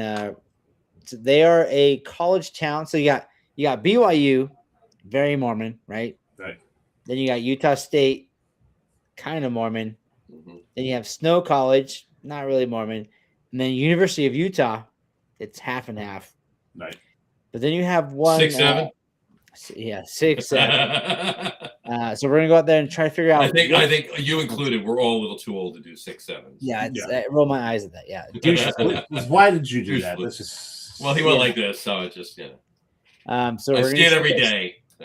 showcase that, and then on top of that, the collab I was talking about, the Utah Beer Fest. I have 4 different beers happening. So Utah's not known for having shandies, radlers. So I'm making a shandy with a different brewery, a radler with a different brewery. And I'm making a Utah's first ever hard kombucha at Strap Tank. Mhm. You mentioned that. Yeah, number 4, doing a boba ball beer. So this one is tapioca pearls at the bottom of the beer, soaked in a specific syrup. And on top of that is a farmhouse ale that is going to be a specific vanilla wafer kind of take. So it's an experience. This boba beer is going to be experienced in about a 4-ounce pour. So that's what we're doing. So Taste Masters we're going into different breweries trying to help bring in business and try to showcase their location at the same time. Gotcha. Interesting. Fair enough. Yeah. So May 9th, we talked about it Saturday. Mm-hmm. Taste Masters will have their hands in 4 different beers in that time. Very nice. That's awesome. Yeah. And I'm unfortunately not going to be able to get out to Utah on May 9th, but I would love to. Okay. But you guys, again, as you guys know, come to Utah, let me know. You'll be spoiled. Gotta get back. I really been jonesing. And John, you gotta come. You haven't come yet. Come, dude. I haven't. Yeah, I got to get out there. You need to get out there. Actually, Carrie and I have talked that when we retire, that might be where we wind up. Don't tell anyone though. Go to Moab. Go to Moab. Nah, I'm not going to Moab. Moab. Tell them you're going to Moab. No, I'll tell And then don't. Go to Moab. So We're moving to Moab. Yeah. I jumped into the fridge real quick. I didn't jump in. I just We heard. and that's why John had to mute it for. But I have a spawn in there. I don't It know wasn't which. muted. Well, eventually I was. I do have a spawn in there. So spawn from Jester King. Those are the ones where they use they use wild caught yeast. Right. And they We talked ferment about it. this on the show you did from down there. Yeah, and it's wild caught, and it's brewed 100% in the cool ship up in the attic of the barn, and so I've got one in there, and eventually I'll open that. We'll see. Maybe I'll have a nightcap. There you go. But if I open it and don't share it with the person in the next room, I'm in big fucking trouble. You're in big trouble. Yeah. So All right. A couple things. Want to do some housekeeping. we'll talk to Dave for another minute. We got to watch you. We got to watch you dust. Yeah, no, I got to do some housekeeping. Housekeeping. Housekeeping. Yeah. Cheap creams. Cream creams. Yeah, that guy Anthony. Yeah, he's the best. He is. All right, so whatchamacallit, we're taking up a collection, and we're putting up a GoFundMe. Probably by tomorrow morning, if not Thursday, on the Log Room Guys Facebook page will be a GoFundMe. Is it to buy Dave Moore Pabst Light? It's to buy Dave. It's to buy Samurai a new desk chair. There we go. Yeah, it was really irritating tonight, wasn't it? No, it's fine. It makes the show. It's great. We lost Dave. Where did he go? He went that way. He went that way. Or no, he went that way. He went that way. He went that way. I got to do opposite. There you go. He went that way. Anyway, anybody that's going to Atlantic City Beer and Music Festival, we had John Henderson on the show last week. This Saturday, there's a session, an afternoon session, an evening session. This is it. This is the last. This is the farewell. This is the farewell. This is the last Atlantic City Beer Music Festival ever. As John Henderson calls it, last call. Last call. That's last call. If you go there and you're going to the night session, look for Dave and I. We'll be there. Yep. I'll probably wear my cowboy hat. That should be easy to pick Dave out. wears cowboy hat. I will be wearing some form of a hat. Some sort of truck, sort of cap or trucker some cap. sort of cap, similar to this, not this one, but similar. No. Might say Coastal Brewing on it. It might not. I don't know, but we'll see. But look for us up. We'll be there. It might say I like beaver on it. Who knows? It might say something about beaver. Not quite sure, but yeah. But look for us. Look for us anyway. I would like to give a shout out to Erratic Fermentations. They opened this past weekend in Bradley Beach. How'd that go?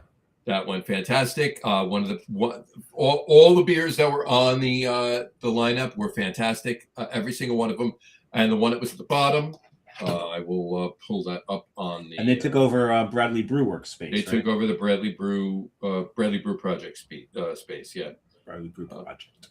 Where are we? Right there on Main Street, just down the road from the Buttered Biscuit. Yes, just down the road from Buttered Biscuit. So the bottom beer that Dobrau Nacht, it's a Tomave Pivo, so check their blogger, and it's a collab with, what's that, Dave? Coastal. I love Tomave. Coastal Reworks. Okay, you know there's a B in there. Okay. Coastal Brewworks. Yes. There you go. So we did a collab with them. It's still on tap there. So if you're anywhere near Bradley Beach, go there. And you know I love Tomave Pivos. Is it canned by chance? No, it's all they're 5-barrel. It's a 5-barrel brew house. Everything's tap only. I see. Draft only. They fermented it. Primary fermentation. There was no secondary fermentation. Primary fermentation in a 5-barrel foeder, and it was the first use of the foeder for this beer too. So there's a lot of oak and vanilla and everything else. Oh, speaking of food, when Dave was talking about Vernal Brewing, and I went onto their page, that food looks so freaking good there. So they just won this year Hospitality of the Year award. Holy crap! This food looks so freaking good. Ginger, like if you guys go there, just ask for Ginger, and she is. So they have an IPA called the 50 Cal, and there's a silhouette of her holding a 50 Cal, and that. So I said to her, I go, "Oh my God, you're a badass bitch," and she goes, "And." That was something I don't know. Yeah, she's boss. She really is boss. That's awesome. Ginger Bowen. Yeah. Nice. Very nice. And just getting back to Erratic Fermentations, they will be on the show on Cinco de Mayo. Do you know my favorite part about Cinco de Mayo what's the difference between Cinco de Mayo and St. Patrick's Day? The type of beer you're drinking. Everyone loves to be Irish. On St. Patrick's Day. Mm-hmm. I see where you're going with that, but if you came to the town I lived in, you'll understand why. My next door, there's amazing Mexican food in Belmar, and my next door neighbor is actually from Oaxaca and makes some of the best mole I've ever ever Oh, had. Hawaiian mole is the best mole. That's the black mole.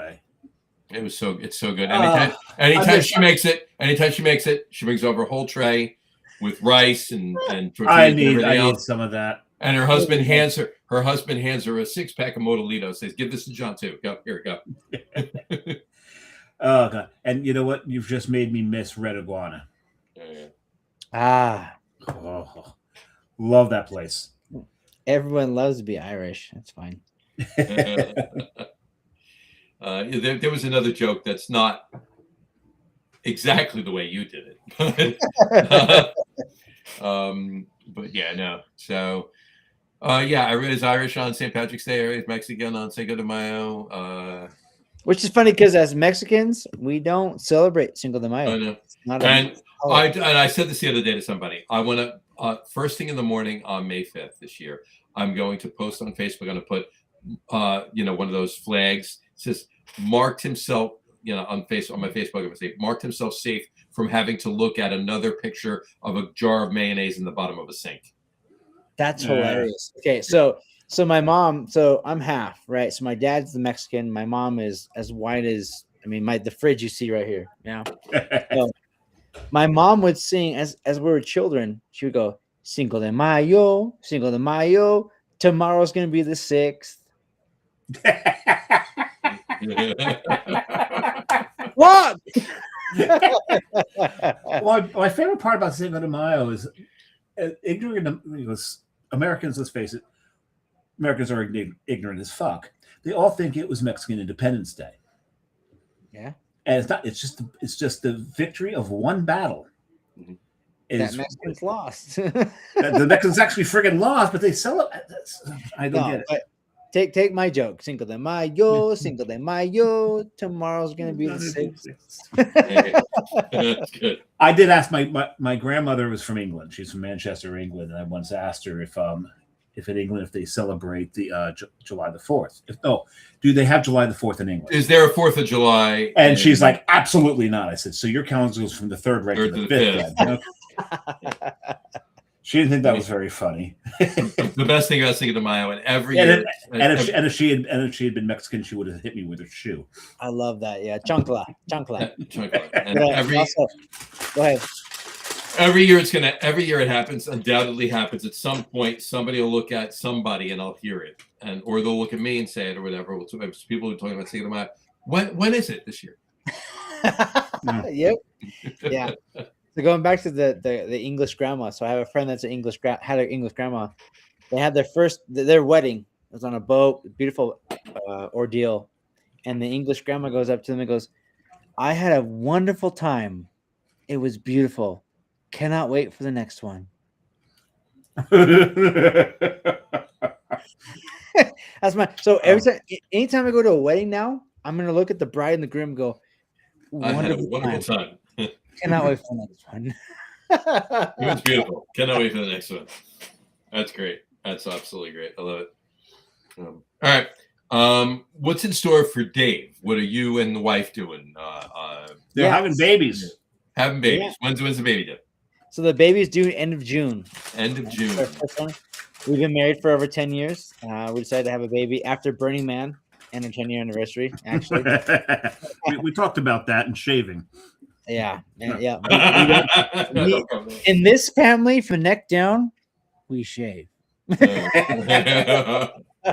No. Anyway, so we're having our firstborn. It's a boy, baby boy. So it's coming in end of June. Do you have a name yet? So we have multiple names. I have Pine Sol, Chewbacca, Corn Dog Stick, and Yukon Cornelius. I go with Yukon Cornelius. I like Yukon Cornelius. I do too. But end of June, it's our first one. So kind of being a little bit serious, but she's going through different trimesters. And as a male, I didn't realize that I also am following different trimesters mentally, spiritually, physically as well. So it's been a very it's just us two, and it's been a cool adventure. Soon to be 3. Soon to be 3. Getting the baby's room ready, and my wife came up with this idea. So I don't know if you guys know about this. I learned about this just recently, but nowadays, back in my day, when faxes were faxes and pagers were pagers, Baby showers were Baby showers. All women.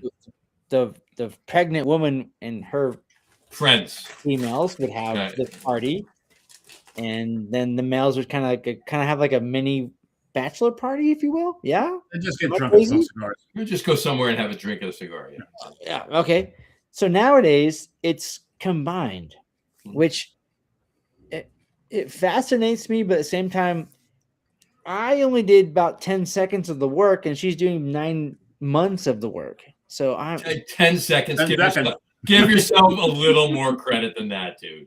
All right. it went from We 8 hope. to 10. So yeah, I am, John. So I'm very curious of like knowing. Anyway, so wrapping my head around that is a different aspect, but I'm trying to bring. So my wife goes, "Hey, we're gonna have a baby shower, and it's gonna be It's Brewing is a theme." Nice. I go, "Holy shit! That means all my friends could show up."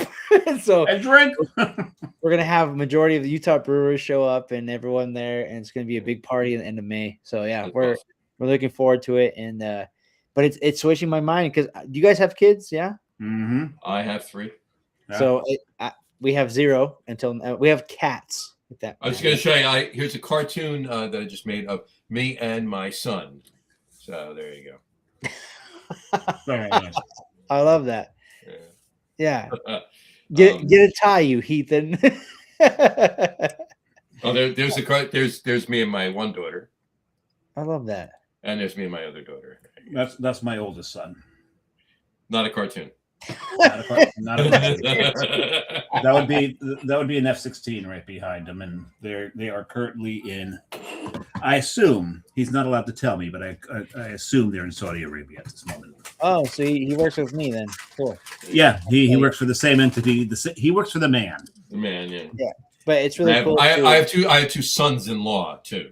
But the 2. Oh wow, My good 2 for you. daughters Congrats. married. Yeah. So But this is the first like I'm delving into this, and so the mindset has been it's been a different one, but a blessed one, and I'm very excited for the next chapter. And so the next time we talk, the 5th time I'm on will be a different. we gotta sing you the jacket. We gotta sing you the jacket. The 5 times. Yeah, get the jacket. Yeah, Tiger Woods jacket. Yeah, right. Here's the thing: when your child is born, you will spend the rest of your life in fear of what could possibly happen to your child. Fascinating. As a father, anytime that you do anything, go anywhere, your brain is wired to go, how could my kid get dead and how can I stop it? It's a terrifying but absolutely amazing experience. It's the way he comes across with it. It's not as it's that, but it's not as like you're going to be like biting your fingernails every minute of every day for the rest of your life. Oh no! Who survived Burning Man? I get it. You get it. Because you're also going to be that entity in his life. It's like you want to jump your bike off that ramp into that pool. Go ahead. And let me crack a beer first. And you're going to be the voice of reason when he finally comes to you, whatever age he does it, and says, "Dad, why did you name me Yukon Cornelius?" I go, well, it's a great TV show growing up. And but I was on this. Stick is so great too. I think it is as well. I It do. is. I do. Like, those were all great names. Those were Thank all you. Yeah. And I was always a fan of Chewbacca. Yeah. And the one thing I did love about Disney taking over Star Wars is they decanonized Chewbacca dying because Chewbacca died in one of the comic books. I don't know this, so don't ruin that for me. Dave. No, it didn't happen. Comic book. It wasn't in the movie. It because of Disney, it didn't happen. Okay, great, Disney. great. Never happened. Never It happened. was a storyline that was written and then not. Yeah. So then having the baby is the biggest part of my life, but then Tastemasters is the LLC. Tastemasters is now going to help showcase individuals, and so that crushing of the apple I told you guys about at a place, we're going to try to bring a van of people from Salt Lake County, Utah County down there to help them. So there was only 4 of us crushing apples, so we're going to bring a community and make it kind of like a loose word, a party, and make it an event. So now we're going to showcase. When is that? Go ahead. When is that? Well, it's depending on the harvest. So it's towards Ballpark. in September, October, 6, 7. Don't do that. That was The your only, fault, the only John. reason I do that is because I work with a number of 20-year-olds, and they do that all the time. So I Yeah, see they them. probably hit their vapes, There are douche tubes. douche flutes. Douche flutes. Douche flutes. I like douche tube, but flute Douche- is more. Flute is better now. Yeah. Douche flute is exactly. But Different level. So this year we're going down as taste masters, and we're taking a bunch of individuals. So instead of having 4 to 5 individuals, there'll probably be 20, and that 8-hour process minus the machinery will be dramatically lessened, but a great time and showcased. Very nice. Yeah, Community. and that's what it is. Why we're doing this is we're having this over a beer. We're having this over a community, like crafted beverages. Yeah. Right. And that's it's starting to become a forgotten art that I want to bring back to. Hey, whoa. There's still craft in kombucha, coffee, beer, even food. Yeah. Mm-hmm. Very much so. Very much so. Absolutely. All right. Well, that's fantastic. And at some point, I definitely will get out there, and maybe we can gauge it. I don't know if this September will work, but hey, that would be fantastic if Dave and I can get out there with one stone and come out there and do the crushing of it. I've got no time left this year, unfortunately. Yeah, so we'll have to do it next year. Just die. No, well, I might in one of these. And Take your death. Oh, I see what you're saying. Or do a paternity leave. Dave? They'd be like, no. Baby mama. Are you sure it still works? Doesn't matter. I don't know. I can't see it anymore. All right. Down there somewhere. Somewhere down there. Just search for it. There you go. Beaver. Keep searching. You'll find it. You'll find it. So. No, I've got I got Italy coming up. I've got Vegas coming up, and I've got Puerto Rico coming up this year. Vegas and Torre, Utah. I've got lunch coming up, so we need to. I had lunch coming down earlier. All right, there you go. No, but Vegas is for a whole different reason. It's a conference that Kerry has, and I'll be spending the whole time lounge lizarding in tiki bars. I was going to say around the. You gonna go to Trader Vic's? Are you? They don't have one in Vegas anymore. Oh, that sucks. So that was PC before COVID. Before COVID, right? Yeah, exactly. So, all right. Well, we got a lot of stuff coming up on the shows next week. Week after is going to be fun because it's going to include some form of CBC, although not exactly what we originally planned to do, but some form of CBC. Then the week after that is going to be on a separate day, and we'll go from there. Well, we'll fill you in more next week on the show. You got to fill me in too. Well, you were aware of some of that. Just anyway, actually, you were aware of most of that. But in any event, Dave, thank you so much for coming on the show. He just granulated. To me, or did he granulate? He granulated himself. Yes, he's running himself through a grater. Anyway, Dave, thanks so much for coming on the show. Congratulations on the new job. And the upcoming. Congratulations on Taste Masters and what you're doing with that right now and the LLC and everything else. Congratulations on the Bambino. Yep. Absolutely. Congratulations on UConn. Thank you. Keep us posted on all of that. Seriously, let us know. Sure. We'll let you know when we're coming out. You don't tell us that you changed jobs when you come on the show. We need. But I need some oomph. I need something to surprise you. Oh, you need the reveal. That's right. Millennials were all about the reveal. It's about the reveal. Yeah. Thank you. I don't want to rob that of you. Okay. So you're sitting there faxing your shit. Where I get it. I'm connected. I work with younger people all the time. But I work with people that would look at Dave and call him an old man. That's how young the people are. That's true. Same. So. Anyway, thanks for coming on the show. Really appreciate it. This is always a fantastic show when you come on. Yes. We really appreciate it, and we will definitely get you that 5-timers jacket for the next show. Really cannot wait because I love this. You guys, I truly love this. I love what you guys try to do. I try to do. We all try to do. Hopefully someday it'll work. No, but I appreciate you guys giving the effort and the energy and the space for me to be here. I appreciate that. Absolutely. The banter for us three, I fucking love it. It's great. Always. Well, we love having you on. And I'd be remiss if I didn't put Brian's last comment up. It was from about 15 minutes ago. He said, "I'm like 75% Irish every day of the year." So 25% Mexican? Like, what does that mean? And 25% Mexicans. That's what he means. Yeah, that's what he means. Yeah, exactly. 75-25. Well, 20, give or take 25, because yeah. Right, exactly. Anyway, all right. Dave, stick around. We'll talk to you for a couple minutes on that note, though. We want to wrap up the show for today. We want to thank everybody for watching. And for those of you just listening to the audio podcast, thank you for listening. Don't forget to visit our website, www.logroom.com. That's LAGEROOM.com. And please remember, like us and follow us on all of our social media, Facebook, Twitter, Instagram, and, of course, our YouTube channel. All of them are at The Log Room. Remember, we go live with a video podcast on Facebook, YouTube, X, and Twitch every Tuesday night around 6:30 p.m. Eastern Time. And for those of you who just want to listen to the audio podcast, you can do so on our audio host, Spreaker, as well as iHeartRadio, Apple Podcasts, Spotify, Odyssey, Audible, Pandora, Amazon Music, iTunes Music, YouTube Music, TuneIn, Podcast Addict, CastBox, Deezer, Podchaser, Listen Notes. Pretty much anywhere you can find an audio podcast, you will find the Log Room Guys Craft Beer Podcast. And if you haven't done so already, please subscribe to one or more of those feeds, and you will never miss a show.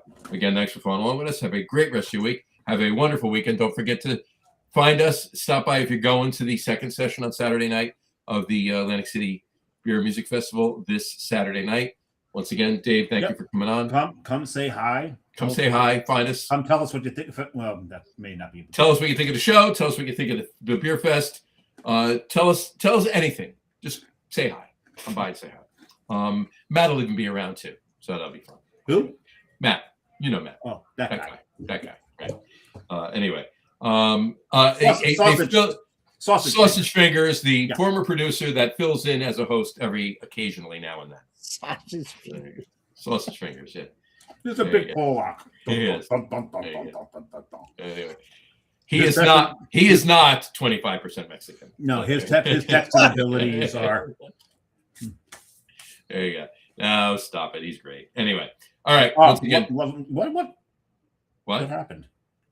I know. Is that on my screen? Did Dave disappear on us? No, he. Oh, yeah, he did. Oh, now he's back. No. There you go. I've never seen that happen before. Where the name froze. Stayed there. He went. A name stayed there, and he came back. There you go. I've never seen that happen before. That's a new one. Magic. It's magic. It's all magic. It's all. It's. It's Doug Heading. No, he's got Doug's hair. It's Pabst Light. It's Capitol Reef magic. There we go. There you go. Anyway. Once again, Dave, thank you so much for coming on. We really appreciate it. And we'll talk to you in a minute. We'll talk to everybody else soon. Folks, we'll see you Saturday night if you're there. If not, next week. We'll talk to you soon. Take care. Cheers.